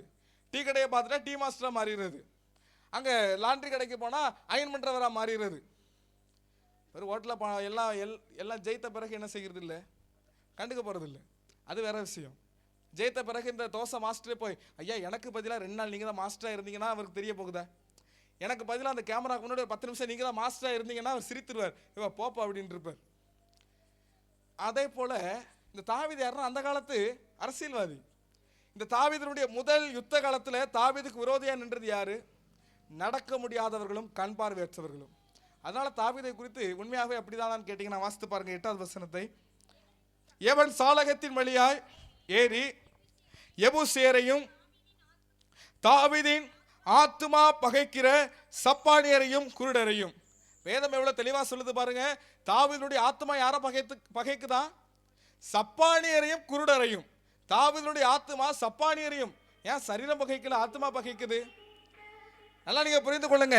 தாவீது சரீர பிரகாரமாய் அவர்களை நேசிக்கிறது போல வெளியே காண்பித்தாலும் தாவீதுக்கு உள்ளார்ந்த நிலைமையில யாரை பிடிக்காதுன்னா நடக்க முடியாதவர்களையும் சப்பானிகளையும் அந்த கண்பார்வையற்றவர்களையும் தாவீதுக்கு பிடிக்காது. அதனாலதான் நீங்க வேத புஸ்தகத்தை முழுமையாக வாசித்து பார்ப்பீர்கள் என்றால் இவர்களுக்கு என்று தனி வஸ்திரத்தையும் கொடுத்தார் தாவீது. 2வது ஒரு கட்டளையை போடுகிறார், இந்த நடக்க முடியாதவர்களும் கண் பார்வையற்றவர்களும் இயேசு என்னும் பெயரை அல்லது தாவீது என்னும் பெயரை என்ன செய்யக்கூடாது, உபயோகப்படுத்தவே கூடாதுன்னு கட்டளையிட்டார். இந்த கண் பார்வையற்றவர்களும் நடக்க முடியாதவர்களும் ஊருக்கு வெளியே தான் இருக்கணும், இவங்க தனி வஸ்திரத்தை உடுத்தி இருக்கணும், இவர்கள் தாவீதினுடைய பெயரை உச்சரிக்க கூடாது அப்படின்னு சொல்லி கட்டளை இடுகிறார். இப்ப அப்படியே புதிய ஏற்பாட்டுக்கு வாங்க. லூக்கா எழுதின சுவிசேஷத்தில் நீங்க வரும்பொழுது 18ஆம் அதிகாரத்தில் வாசிக்கும் பொழுது இப்போ உங்களுக்கு புரிந்திருக்கும் இவர்கள் எதற்காக அதட்டினார்கள். இந்த கண் பார்வையற்றவர் எதற்காக இவர்கள் அதட்டினார்கள்? எப்படி கூப்பிடுகிறார் இவர்? தாவீதின் குமாரனே எனக்கு இறங்கும். தாவீதினுடைய பெயரை யாரும் உச்சரிக்க கூடாது, கண் பார்வையற்றவங்க உச்சரிக்க கூடாது. ஆனபடினாலே தாவீதினுடைய பெயரை இவர்கள் உச்சரிக்கும் பொழுது ஜனங்கள் எல்லாரும் சீஷர்கள் எல்லாரும் சேர்ந்து என்ன பண்றாங்கன்னா வாய மூடுப்பா அப்படின்னு சொல்லி என்ன செய்யறாங்க, அதட்டுகிறார்கள். ஆனா அவர் சொல்லும் போது மிக தெளிவா தான் சொன்னார், தாவீதே எங்களுக்கு இறங்குன்னு சொல்லல, தாவீதின் குமாரனே எங்களுக்கு இறங்கும் அப்படின்னார். அந்த தைரியத்துல தான் இவர் மறுபடியும் சத்தமா கூப்பிடுகிறார், தாவீதின் குமாரனே எங்களுக்கு இறங்கும். அந்த வார்த்தையின் மறைமுகமான பொருள் என்னவென்று சொன்னால், தாவீது எங்களை பகைத்தாலும் தாவீது எங்களை நேசிக்காமல் போனாலும் தாவீதின் வம்சத்திலே வந்த இயேசு நீர் எங்களை நேசிக்கிறீர் என்பதை நான் அறிந்திருக்கின்றேன் அப்படின்னார். தாவீது எங்களை பகைத்தாலும் தாவீது எங்களை நேசிக்காமல் போனாலும் தாவீதின் வம்சத்திலே வந்த இயேசு நம்மை நேசிக்கிறார் என்பதை இந்த கண்பார்வையற்ற மனுஷன் அறிந்து வைத்திருந்தார். ஆனபடினால்தான் முதலாவது இந்த மனுஷன் கூப்பிடும் பொழுது இயேசு காது கேளாதவர் போல நடந்தார். 2வது அடுத்து இன்னும் சத்தமாய் கூப்பிட்ட பொழுது இயேசு நின்று உன் விசுவாசம் உன்னை ரட்சித்தது அப்படின்னாங்க. 2வது சொல்றாங்க உனக்கு என்ன வேணும்ப்பான்னு கேட்கிறாங்க. நாம நினைப்போம் ஏன் இயேசுக்கு தெரியாதா, இந்த மனுஷனுக்கு என்ன வேணும்னு இயேசுவுக்கு தெரியாதா? ஏன் அப்படி கேட்டாங்க அப்படின்னா, இந்த மனுஷனிடத்துல நாம யாராவது போய் எப்போ உனக்கு என்ன வேணும்னு கேட்டால், உங்களால் ஏதாவது முடிஞ்சா செய்யுங்கன்னு என்ன செய்வார்? தட்டை நீட்டி தான் பழக்கம். இந்த கண் பார்வையற்ற மனுஷனுக்கு நாம யாராவது போய் உனக்கு என்னப்பா வேணும்னு கேட்டால், உங்களால் முடிஞ்சதை செய்யுங்கப்பா அப்படின்னு என்ன செய்வார்? தட்டை நீட்டுவார். ஆனால் அந்த மனுஷனுக்கு உங்களுக்கு தெரிஞ்சிருக்குது, இயேசுவின் இடத்துல போய் தட்டை நீட்டக்கூடாது, வாயினால கேட்கணும், எனக்கு பார்வையை தாங்கணும்னு கேட்கணும். இந்த மனுஷனுக்கு தெரிந்திருக்கு. இயேசு கிறிஸ்துவிடத்தில் போய் பணத்தை கேட்கணும்னு அவசியம் இல்லை, இயேசுவே எனக்கு பார்வையை கொடும் என்பதை கேட்க வேண்டும் என்பது இந்த மனுஷனுக்கு தெரிந்திருக்கு. காரணம் என்னவென்றால், உலகத்தின் முடிவு பரியந்தமும் சகல நாட்களில் நம்மோடு கூட இருக்கின்றேன் என்று சொன்ன தெய்வம் எல்லா மனிதனுக்கும் சுகத்தை கொடுப்பதற்கு அவர் வல்லமையுள்ள தேவனாய் இருக்கிறார். எல்லா மனிதனுடைய தேவைகளை சந்திப்பதற்கு அவர் வல்லமையுள்ள தேவனாய் இருக்கிறார். மனிதன் நம்மை பகைத்தாலும், மனிதனுடைய தாவீது நம்மை பகைத்தாலும், தாவீதுடைய வம்சத்திலே வந்த இயேசு நம்மை நேசிக்கிறவராக இருக்கின்றபடியினாலே அவர் சொல்லுகிறார், உலகத்தின் முடிவு பரியந்தமும் சகல நாட்களில் நான் உங்களுடனே கூட இருக்கின்றேன். கரங்களை தட்டி கர்த்தரை ஸ்தோத்திரம் பண்ணுவோம். ஸ்தோத்திரம், ஸ்தோத்திரம், ஸ்தோத்திரம், ஸ்தோத்திரம்.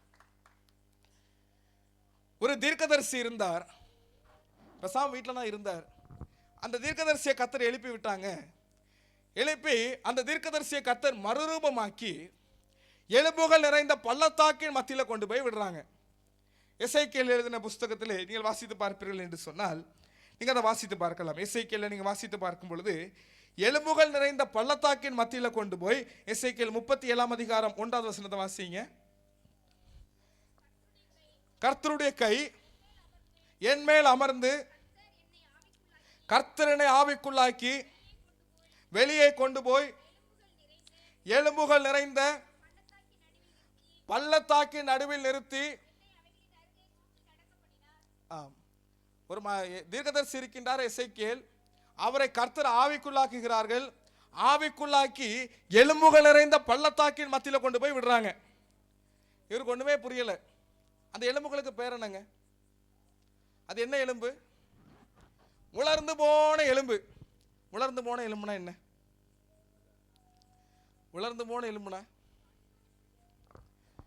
ஞாயிற்றுக்கிழமை ஆயிட்டுனா வீட்டில் நல்லி எலும்பு. அல்லேலூயா.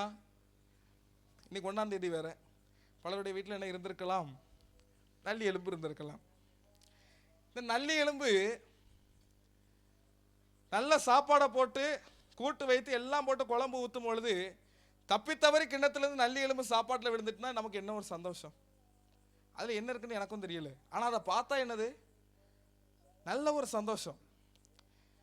முதலாவது நம்ம என்ன செய்கிறது? தட்டில் பார்த்த உடனே நல்லி எலும்புக்கு ஒரு ஆப்ரேஷன் ஆரம்பிக்கிறது.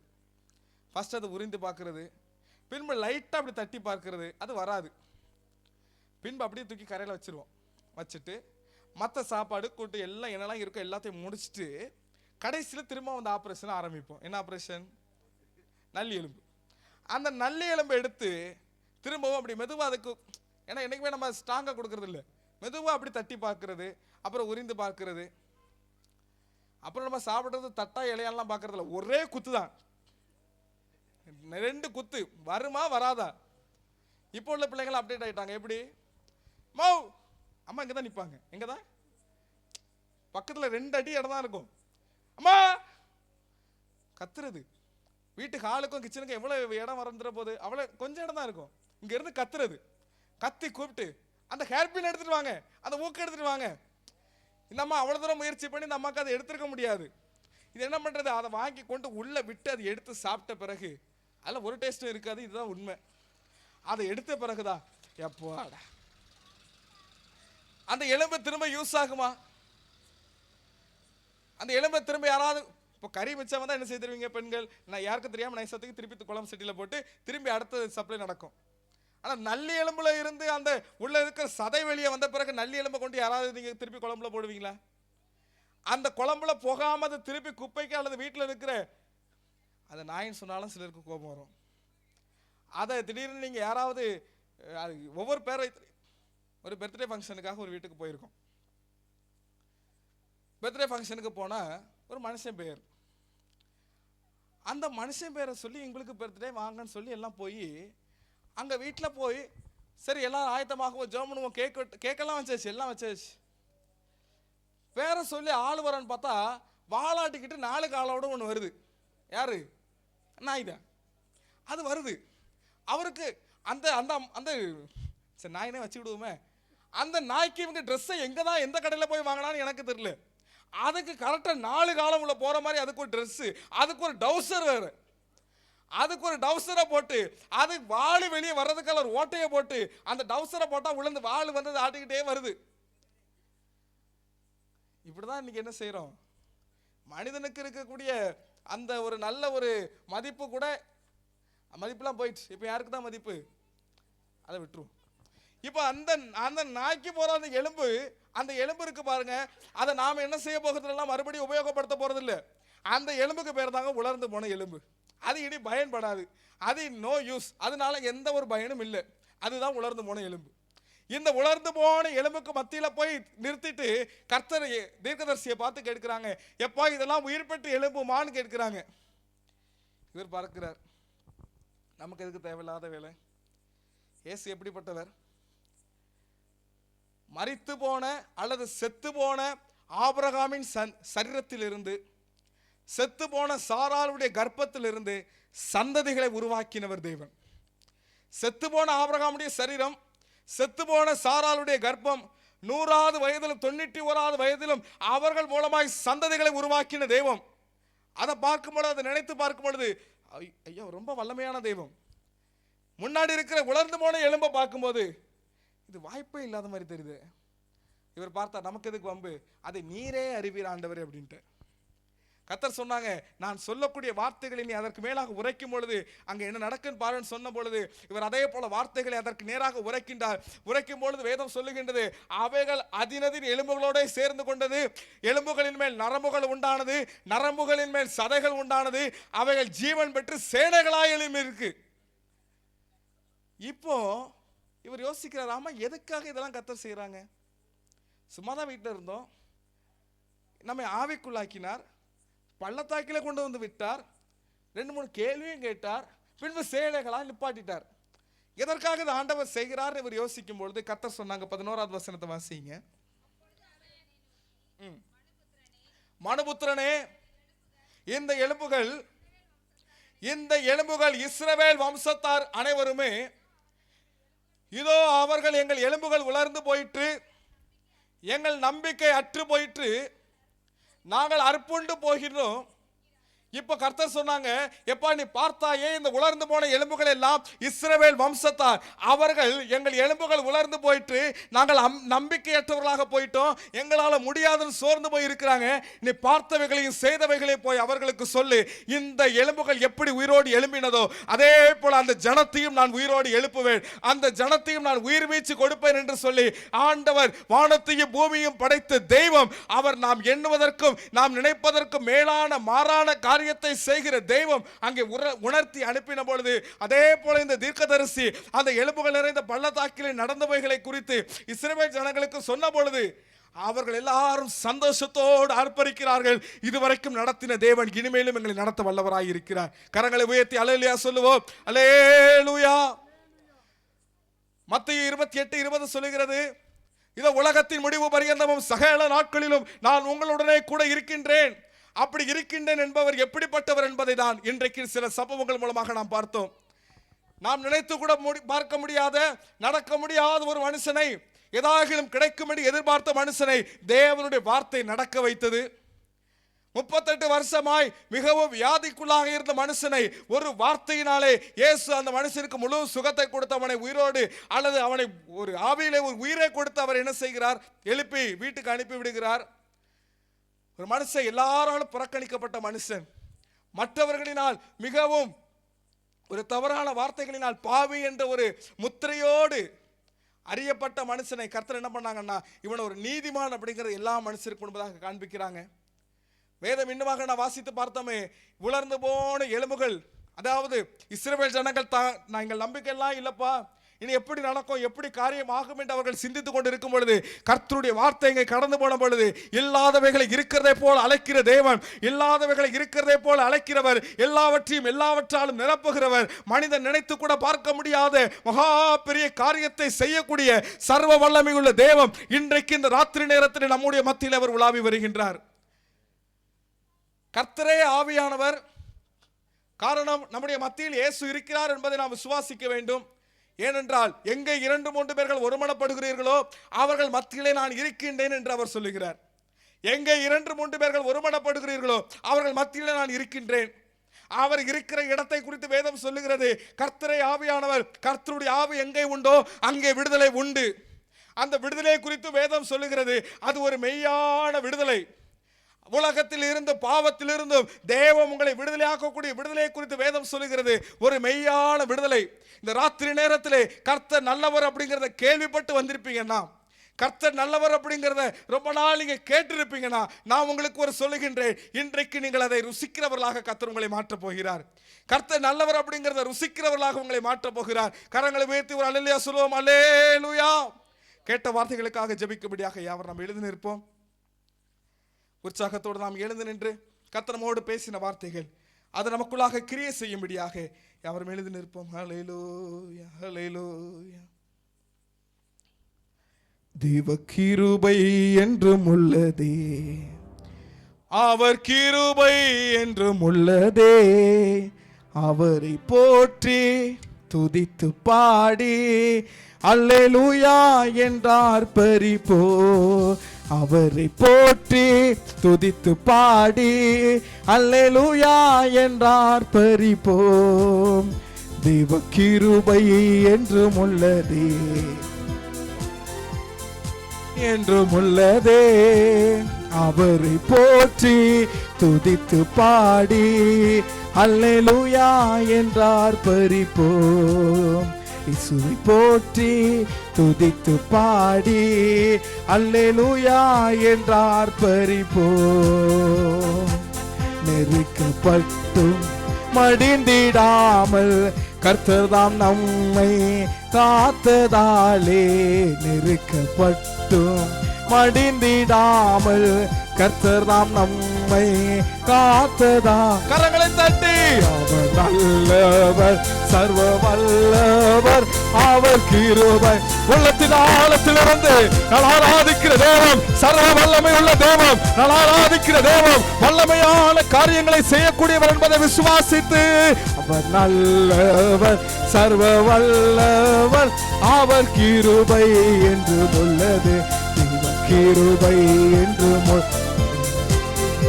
அவர் கிருபை என்றும் உள்ளது.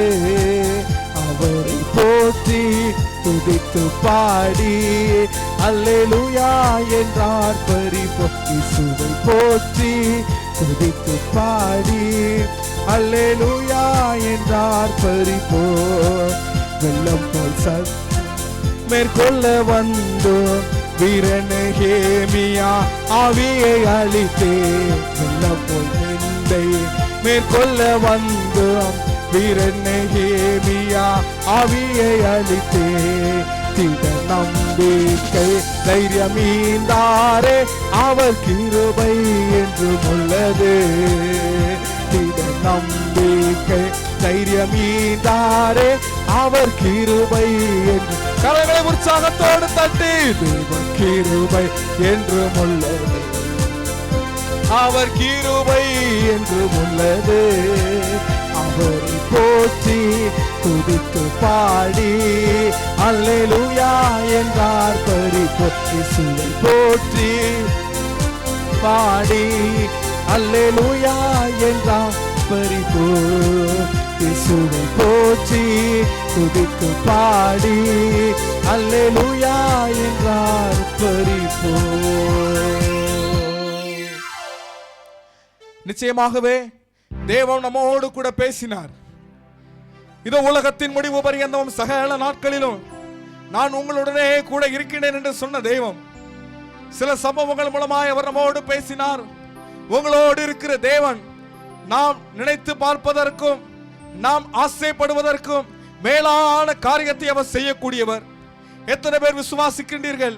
என் அருகாமையிலே இயேசு உலாவி வருகின்றார், என்னுடைய மத்தியிலே இயேசு இருக்கின்றார். ஓ, என் அருகிலே யார் இருக்கின்றார்கள் என்று நீங்கள் நினைத்து பார்க்காமல் உங்களுடைய கண்களை மூடி உள்ளத்தின் ஆழத்திலிருந்து கர்த்தாவே என்னை நினைத்தருளும் என்று நீங்கள் கேட்பீர்கள் என்று சொன்னால் இந்த ராத்திரி நேரத்திலே ஒரு முழுமையான விடுதலை கடந்து வரட்டும். இயேசுவின் நாமத்தினாலே கரங்களை தட்டி நீங்க பெற்றுக் கொள்ளுங்க. இயேசுவின் நாமத்தினாலே ஒரு முழுமையான விடுதலை கடந்து வரட்டும். என் குடும்பத்துக்குள்ளாக கடந்து வரட்டும். எனக்குள்ளாக கடந்து வரட்டும். தேவ கிருபை கடந்து வரட்டும். தேவ கிருபை கிரியை செய்யட்டும். தேவ கிருபை பலத்தான காரியத்தை செய்யட்டும். ஹல்லேலூயா, ஹல்லேலூயா. சத்துரு சேனையை தொடர்ந்து சூழ்கையில் பக்தனாம் தாவீதின் தேவன் நமக்கு. சத்துரு சேனையை தொடர்ந்து சூழ்கையில் பக்தனாம் தாவீதின் தேவன் நமக்கு. ஈசாக்கினிடத்திலே கர்த்தர் பேசும்பொழுது சொல்லுவார்கள், நான் ஆபிரகாமின் தேவன் என்று. யாக்கோபினிடத்திலே கர்த்தர் பேசும்பொழுது சொல்லுவார்கள், நான் ஈசாக்கின் தேவன் என்று. யோசேப்பினிடத்திலே கர்த்தர் பேசும்போது சொன்னார்கள், நான் உங்கள் முன்னோர்களின் தேவன் என்று. எத்தனை பேர் நீங்கள் விசுவாசிக்கிறீர்கள்? அன்றைக்கு இருந்த பரிசுத்தவான்களோடு கர்த்தர் பேசும் பொழுது நான் உங்கள் முன்னோர்களின் தேவன் என்று பேசினார். இன்றைக்கு நம்மோடு கூட பேசும்போது அவர் எப்படி பேசுகின்றார் என்று சொன்னால், நான் உன்னுடைய தேவன் என்று பேசுகிறார். நான் உன்னுடைய தேவன் என்று பேசுகிறார். இயேசு எப்படிப்பட்டவர் என்று சொன்னால், அவருடைய ஒரு வார்த்தை, அவருடைய ஒரே ஒரு வார்த்தை, அவருடைய நிழல் நம்மை பூரண சுகப்படுத்தும். நம்முடைய சூழ்நிலைகளை மாற்றி போடும். நம்முடைய தேவைகளுக்கு அது போதுமானதாக இருக்கும். நம்முடைய காரியங்கள் எல்லாவற்றிற்கும் தேவனே பரிகாரியாய் இருப்பார்.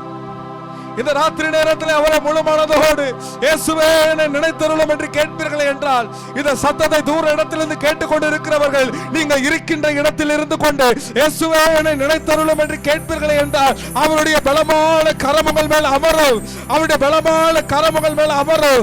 அந்த பலமான கரம் இந்த ராத்திரியில ஒரு கிரியை செய்யும். வல்லமையான கிரியை செய்யும். விசுவாசிக்கிறவர்கள் பெற்றுக் கொள்வார்கள். விசுவாசிக்கிறவர்கள் பெற்றுக் கொள்வார்கள். ஒரு அபிஷேகத்தை நிரம்பி கரங்களை தட்டி இயேசுவே எங்கள் மேல இறங்கும், இயேசுவே எங்கள் மேல இறங்கும். இன்றைக்கு வார்த்தையின்படி நாங்கள் கேட்டோமே, எல்லா மனிதனுடைய வாழ்க்கையிலும் நீர் அற்புதத்தை சேரி அதிசயத்தை செய்தீர் என்று கேள்விப்பட்டோமே. எங்கள் வாழ்க்கையில ஒரு அற்புதத்தை செய்யும். எங்கள் வாழ்க்கையில ஒரு அதிசயத்தை செய்யும். எங்கள் தேவைகளை சந்தியும். எங்கள் எதிர்பார்ப்புகளை தேவன் காண பண்ணும் என்று சொல்லி நீங்க ஒரு விஷயம் உங்கள் வாய்களை திறந்து கேட்பீங்களா? உங்கள் வாய்களை திறந்து, அப்பா எங்களுடைய காரியங்கள் ஒவ்வொன்றுக்கும் கர்த்தர் செவி கொடுத்து எங்கள் தேவைக்கு கர்த்தர் போதுமானவராய் இரும் என்று நீங்க உங்க வாய்களை திறந்து கேளுங்களேன். எப்பொழுதுமே தேவ சமூகத்துக்கு வரும் பொழுது வெறுமையான பாத்திரமாய் வந்த நம்மை கர்த்தர் என்ன செய்வார் என்று சொன்னீங்கன்னா, முழுமையான தம்முடைய நன்மையினால் அவர் நிரப்புவார். முழுமையான தம்முடைய கிருபையினால் அவர் நிரப்புவார். இன்றைக்கு தேவன் ஆசைப்படுகின்றார், உங்கள் பாத்திரத்தை தேவன் கிருபையினால் நிறைக்க அவர் ஆசைப்படுகிறார். உங்கள் பாத்திரத்தை தேவன் தம்முடைய ஆசீர்வாதத்தினால் நிறைக்க ஆசைப்படுகின்றார். இன்றைக்கு ஒரு புதிய ஆண்டுக்குள்ளாக நாம் பிரவேசித்திருக்கிறோம். இந்த ஆண்டை கர்த்தர் நமக்கு ஆசீர்வதித்து தருவாராக. இந்த ஆண்டை கர்த்தர் நமக்கு ஆசீர்வதித்து தருவாராக. நம்முடைய பாத்திரத்தை கர்த்தர் நிரம்பி நிரம்பி வழிய பண்ணட்டும். இந்த நேரத்தில் நம்முடைய பாத்திரத்தை கர்த்தர் நிரம்பி நிரம்பி வழிய பண்ணுவாராக. தேவனுடைய பலத்த கரத்துக்காய் கர்த்தருடைய கிருபை நம்ம அமரட்டும். கிருபை கிருபை வாஞ்சிக்கிறவர்கள் மேல், வாஞ்சையோடு கேட்கிறவர்கள் மேல் தகப்பன் தான் பிள்ளைக்கு இறங்குகிறது போல அவர் நமக்கு இறங்குவார். தகப்பன் தான் பிள்ளைக்கு இறங்குகிறது போல நமக்கு இறங்குவார்.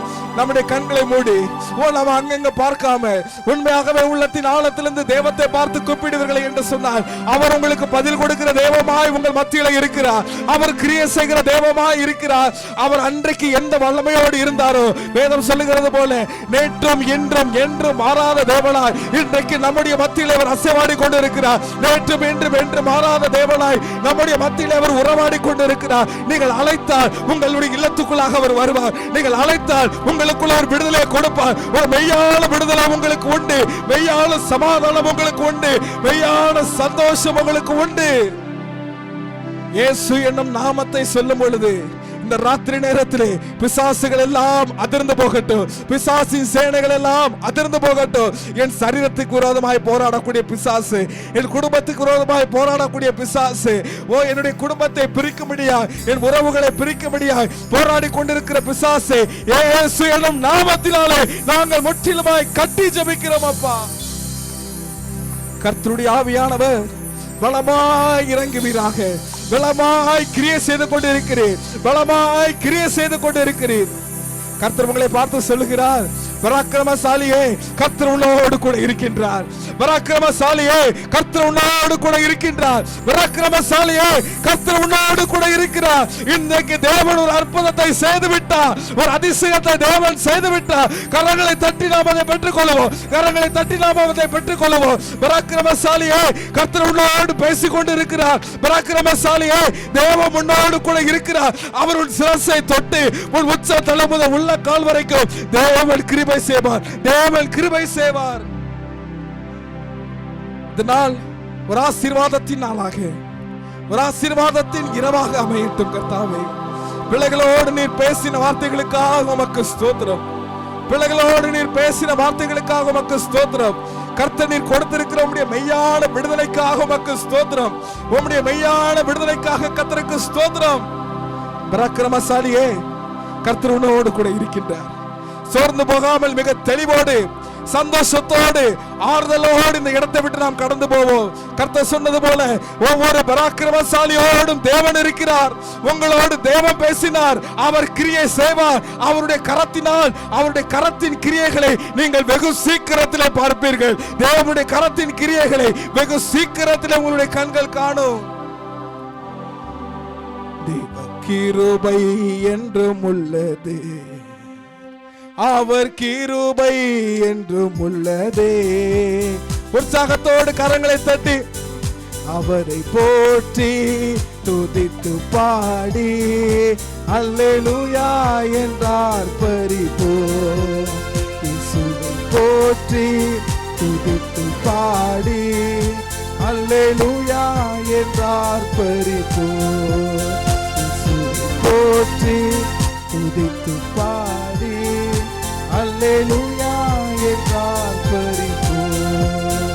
இயேசுவை போற்றி துதித்து பாடி அல்லேலூயா என்றார் பரிபோம்.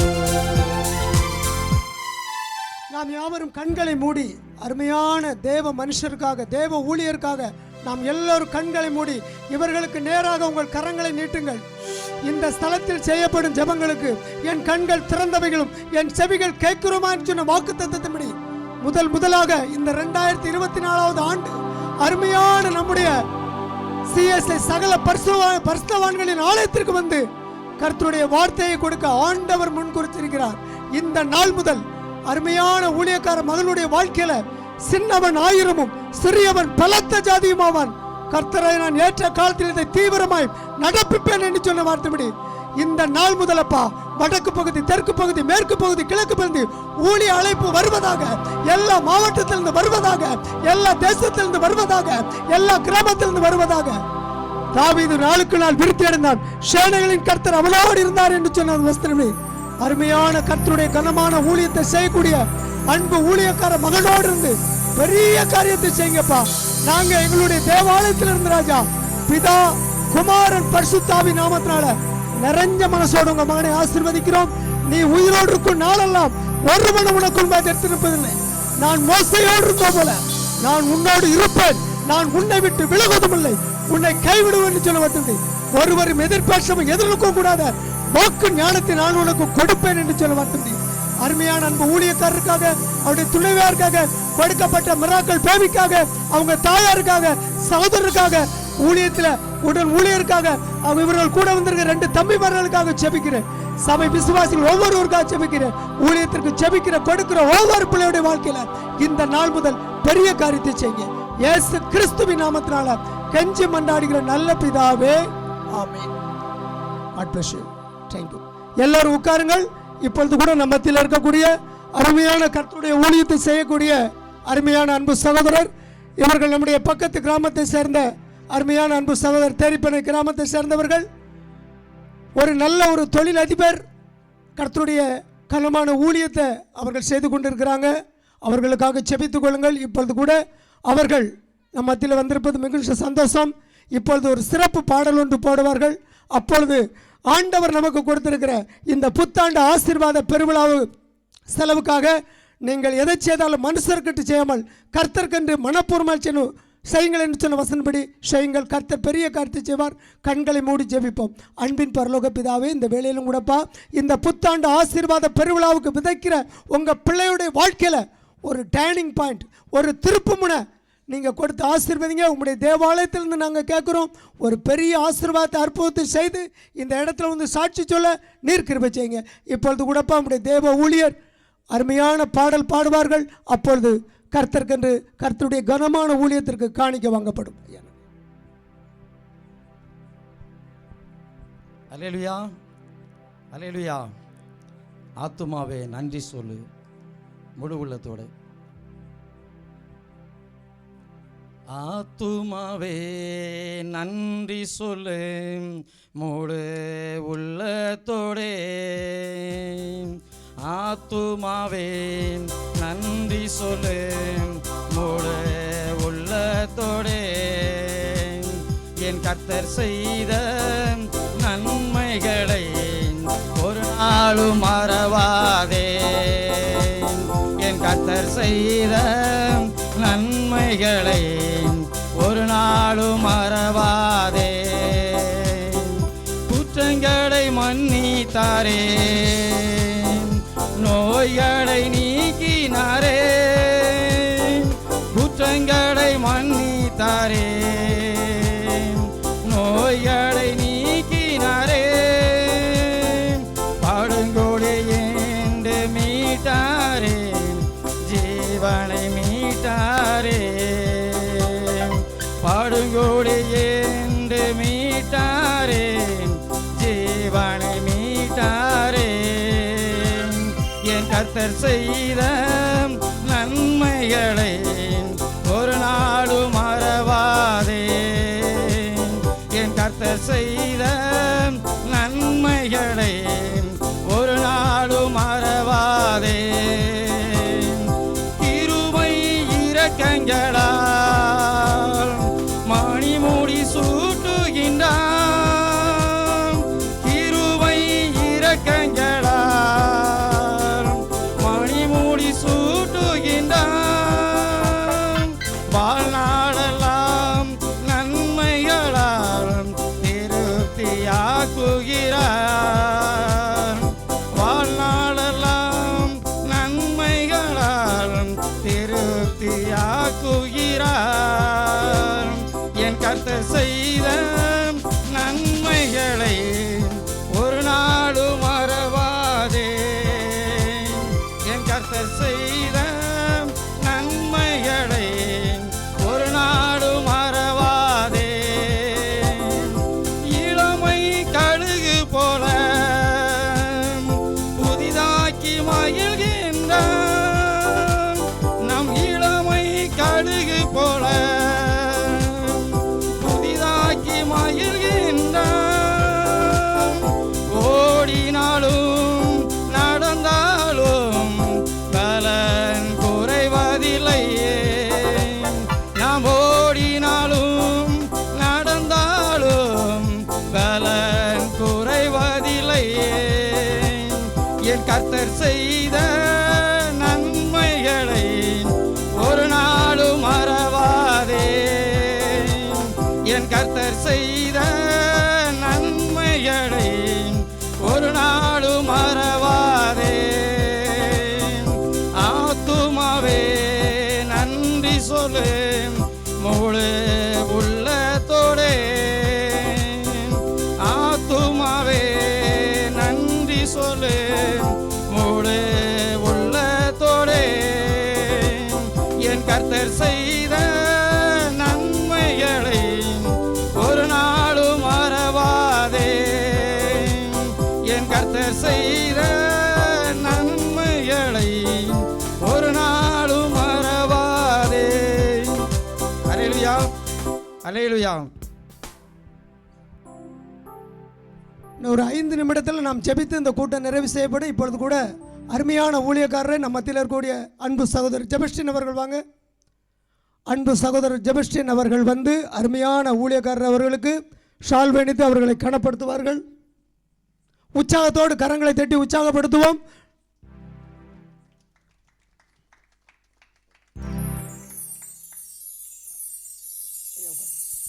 நாம் எல்லோரும் எழுந்து நின்று வானத்தின் பூமியை உண்டாக்கின ஆண்டவரை நோக்கி பார்ப்போம். எல்லோரும் கண்களை மூடி. இன்றைக்கு பண்டிகையின் முதல் நாள். இன்றைக்கு பரிசுத்த ஆவியானவர் அருமையான நம்முடைய 2004ஆம் ஆண்டின் முதல் இரவு. இந்த வேளையிலும் கூட பரிசுத்த ஆவியானவர் அருமையான ஊழியக்காரர் மூலமாக ஒரு அற்புதம் அதிசயமாக நம்ம முன்னத்தில் பரிசுத்த ஆவியானவர் பேசுகிறவர் நீங்கள் அல்ல, பரிசுத்த ஆவியானவர் என்று சொன்ன அந்த வசனத்தின்படி பரிசுத்த ஆவியானவர் பெரிய காரியத்தை செய்தார். பெரிய காரியத்தை செய்திருக்கிறாங்க. எல்லோரும் கண்களை மூடி 5 நிமிடம் நாம் ஜெபித்து ஆசீர்வாதம் கூறி இந்த கூட்டம் நிறைவு செய்யப்படும். எல்லோரும் கண்களை மூடி, கண்களை மூடி வானத்தையும் பூமியை உண்டாக்கின ஆண்டவரை நோக்கி பார்ப்போம். இன்றைக்கு பரிசுத்த ஆவியானவர் இந்த 2004ஆவது ஆண்டு ஆண்டவர் கொடுத்த வாக்குத்தத்தத்தின்படி நீ வலதுபுறத்திலும் இடதுபுறத்தில் இடம் கொண்டு பெருகுவாய். இதோ ஆசீர்வாதமான மழை பெய்யும். இதோ நான் சகலத்தையும் புதிதாக்குகிறேன் என்று சொன்ன வார்த்தையின்படி ஆண்டவர் இந்த புதிய ஆண்டிலும் கூட உங்கள் ஒவ்வொரு வாழ்க்கையிலும் புதிய காரியத்தை செய்ய போகிறார். 2024ஆவது ஆண்டு அருமையான 102வது ஆலய பிரதிஷ்டை வந்து நாம் ஒவ்வொருவரும் சாட்சி சொல்லத்தக்கதாய் ஆண்டவர் அற்புதம் செய்ய போகிறார். ஆண்டவர் அதிசயத்தை செய்ய போறார். அதற்காகத்தான் இந்த 2 நாள் கூட்டம்.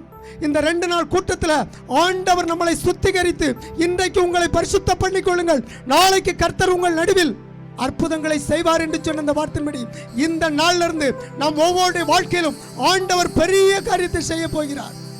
ஹalleluya, ஹalleluya, ஹalleluya. அன்பின் பரலோக பிதாவே, இந்த ஆசீர்வதிக்கப்பட்ட இந்த நாளிலும் கூடப்பா அருமையான எங்களுடைய சகல பரிசுத்தவான்கள் ஆலயத்திலிருந்து கேட்கிறப்பா, இந்த ஸ்தலத்தில் செய்யப்படும் ஜெபங்களுக்கு என் கண்கள் திறந்தவைகளும் என் செவிகள் கேட்கிறோமா இருக்குன்னு சொன்ன வார்த்தையின்படி எவ்வளவோ காரியத்தை இந்த நாள் வரைக்கும் ஒவ்வொரு பிள்ளைகளுக்கும் செய்து கொண்டு வர்றீங்கப்பா. விசேஷமா இங்க வந்திருக்கிற ஒவ்வொரு பிள்ளையுடைய வாழ்க்கையிலும் ஒரு பெரிய அற்புதத்தை செய்யுங்க, ஒரு பெரிய அதிசயத்தை செய்யுங்கப்பா. ஆண்டவரே, உங்கள் துக்கம் சந்தோஷமாய் மாறும். இனி நீ அழுது கொண்டிராய், உன் சுகவாழ்வு சீக்கிரத்தில் தொலைத்து புஷ்பத்தை போல் செழிக்கும் என்று சொன்ன வார்த்தையின்படி இனி நீ அழுது கொண்டிராய். துன்பத்தை கண்ட வருஷங்களுக்கு உங்களை நான் சரியாய் மகிழ்ச்சியாக்குவேன் சொன்ன வார்த்தைப்பா. ஒவ்வொரு பிள்ளைகளையும் மகிழ்ச்சியாக்குங்கப்பா. திருமண தடையோடு இருக்கிற பிள்ளையோட வாழ்க்கையில நல்ல லைஃப் பார்ட்னரை கொடுத்து திருமணத்தை நடத்தி கொடுத்து ஆலய பிரதிஷ்டைக்கு வந்து பிள்ளைகள் சாட்சி சொல்ல உம்முடைய நாமத்தை மகிமைப்படுத்த நீர் கிருபை செய்யுங்க.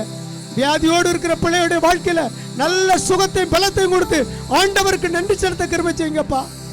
கடன் பிரச்சனையோடு இருக்கிற பிள்ளையோட வாழ்க்கையில அவருடைய கடன்களை அடைத்து ஆண்டவர் எங்களுக்கு அற்புதம் செய்தார். அதிசயத்தில் நாமத்தை மகிமைப்படுத்த நீர் கிருபை செய்யுங்கப்பா. குழந்தை பாக்கியம் இல்லை என்று அங்கலாய்த்து கொண்டிருக்க பிள்ளையோட வாழ்க்கையில பெரிய காரியத்தை செய்து உம்முடைய நாமத்தை மகிமைப்படுத்த என் தேவன் கிருபை செய்யுங்கப்பா. சத்துரு கொண்டு வர்ற எல்லா உபாய தந்திரங்கள், எல்லா ஆண்டவரை துர்க்கிரியைகள், எல்லா கிரியைகளும் இப்பொழுது இயேசு கிறிஸ்துவின் நாமத்தினால விலக்கி ஜெபிக்கிறோம். ஒவ்வொரு குடும்பத்திலும் சமாதானத்தின் தேவன் ஆளுகை செய்யுங்கப்பா. சமாதானத்தின் தேவன் ஆளுகை செய்யுங்கப்பா. நான் இன்று முதல் உங்களை ஆசீர்வதிப்பேன் என்று சொன்ன வசனத்தின்படி இதோ உலகத்தில் முடிவு பரியந்தம் இதோ கர்த்தர் சகல நாட்களிலும் உங்க கூட இருக்கிறார். கர்த்தர் உங்களுக்கு துணை என்று சொன்ன வசனத்தின்படி அருமையான இந்த பிள்ளைகளோடு அருமையான இந்த நேரலை கேட்டுக்கொண்டிருக்கிற எங்களுடைய ஆண்டவரை பட்டணத்தில் எந்தெந்த பட்டணத்தில் இருக்கிறாங்களோ, எந்தெந்த கிராமத்தில் இருக்காங்களோ, எந்தெந்த தேசத்தில் இருக்காங்களோப்பா, அவருடைய வாழ்க்கையில ஒரு பெரிய அற்புதத்தை அதிசயத்தை செய்து உம்முடைய நாமத்தை மட்டும் மகிமைப்படுத்த கிருபை செய்யுங்க. ஏசப்பா, இந்த முதல் நாள் கூட்டத்தை நீங்க நடத்தி கொடுத்தீங்கப்பா. அதற்காக உமக்கு கோடா கோடி நன்றி செலுத்துகிறோம், கோடா கோடி நன்றி செலுத்துகிறோம். இன்றைக்கு ஆண்டவரே, இந்த கூட்டத்திற்கு ஆண்டவரே தலைமை ஆசீர்வாத ஜெபமாக அருமையான குருவானர் ஐயா, அருமையான அருள்ராஜ் ஐயா, அருமையான கனகராஜ் ஐயா அவர்களுடைய வாழ்க்கையில என் தேவன் பெரிய காரியத்தை செய்து உம்முடைய நாமத்தை மகிமைப்படுத்த கிருபை செய்யுங்க. சபை மூப்பர்கள் விசுவாசிகள் ஒவ்வொருவருக்காக ஜெபிக்கிறப்பா. இந்த நாள் முதல் நான் இன்று முதல் உங்களை ஆசீர்வதிப்பேன். நம்பிக்கையோடு சிறுகளை அரணுக்கு திரும்புங்கள், இரட்டிப்பான நன்மையை தருவேன், இன்றைக்கே தருவேன் என்று சொன்ன வசனத்துப்படி ஒவ்வொரு பிள்ளையோட வாழ்க்கையிலும் செய்து உம்முடைய தேவாலயத்தில் வந்து நன்றி செலுத்த கிருபை செய்யுங்க. இன்றைக்கு நீர் எவ்வளவு நல்ல ஆண்டவரப்பா, அருமையான எங்க பிள்ளைகளை இந்த கிராமத்துல அவர்களை உருவாக்கி நல்ல இசைக்கருவி வாசிக்க கிருபை செய்தீங்க. அவர்களுக்காக நன்றி செலுத்துகிறப்பா. அவர்களை இன்னும் எடுத்து பயன்படுத்துங்க. அருமையான எங்க சகல பரிசுத்தவான் ஆலயத்துல பாடல் குழுவினர்களுடைய வாழ்க்கையில ஆண்டவரை இந்த நாள் முதல் ஒரு திருப்புமுனை உண்டு பண்ணி உமக்கென்று வைராக்கியமா செயல்பட நீர் கிருபை செய்யுங்க. அருமையான அன்பு குடும்பத்தார் இந்த நேரலையில உபயோகப்படுத்திக் கொண்டிருக்கிற அன்பு மகனுக்காக செபிக்கிறப்பா. சின்னவன் 1000 சிறியவன் பலத்த ஜாதியும் ஆவான் என்று சொன்ன வசனத்தின்படி நீங்க செய்யுங்க. எங்க மத்தியில வந்து செய்து கொடுத்த மகனுக்காக செபிக்கிறேன். அவர்களை இன்னும் உயர்த்தி ஆசீர்வதிங்க. விசேஷமா இன்னொரு ஐயாவுக்காக இன்னொரு ஊழியக்காரருக்காக செபிக்கிறோம். எங்களுக்கு துதிரமாய் இந்த மைக் செட் சர்வீஸை ஆண்டவரை பண்ணி கொடுத்த இந்த ஆண்டவரே ரெபேக் ஆண்டவரே இந்த மைக் செட் சர்வீஸுக்காக செபிக்கிறோம். அவர்களை ஆசீர்வதிங்க, இன்னும் உயர்த்துங்க. இந்த புதிய ஆண்டுல இருந்தப்பா புதிய ஆர்டர் கிடைச்சி அவர்கள் நல்லா இருக்க கிருபை செய்யுங்கப்பா. நாங்க எல்லாரும் உங்களுடைய தேவாலயத்தின் கேட்கிறப்பா. பிதா குமாரன் பரிசுத்தாவின் நாமத்தினால இந்த மைக் செட் உரிமையாளர் மைக் செட் ஆசீர்வதிங்கப்பா. விசேஷமா ஆண்டவரே இங்கே கேட்டு உங்களுடைய வார்த்தையை கேட்டு ஜெபத்துல தரிக்கி இருக்கிற ஒவ்வொரு பிள்ளைகளுக்காக ஜெபிக்கிறப்பா. பிதா குமாரன் பரிசுத்தாவின் நாமத்தினால நிறைஞ்ச மனசோட ஆசீர்வதிக்கிறப்பா. வாசல்களை உயருங்கள், அநாதி கதவுகளை திறவுங்கள், மகிமையின் ராஜா உட்பிரவேசிக்கிறார் என்று சொன்ன அந்த வசனத்தின்படி பிள்ளையோட இல்லத்துல உட்பிரவேசித்து மகிமையான காரியத்தை செய்யுங்கப்பா.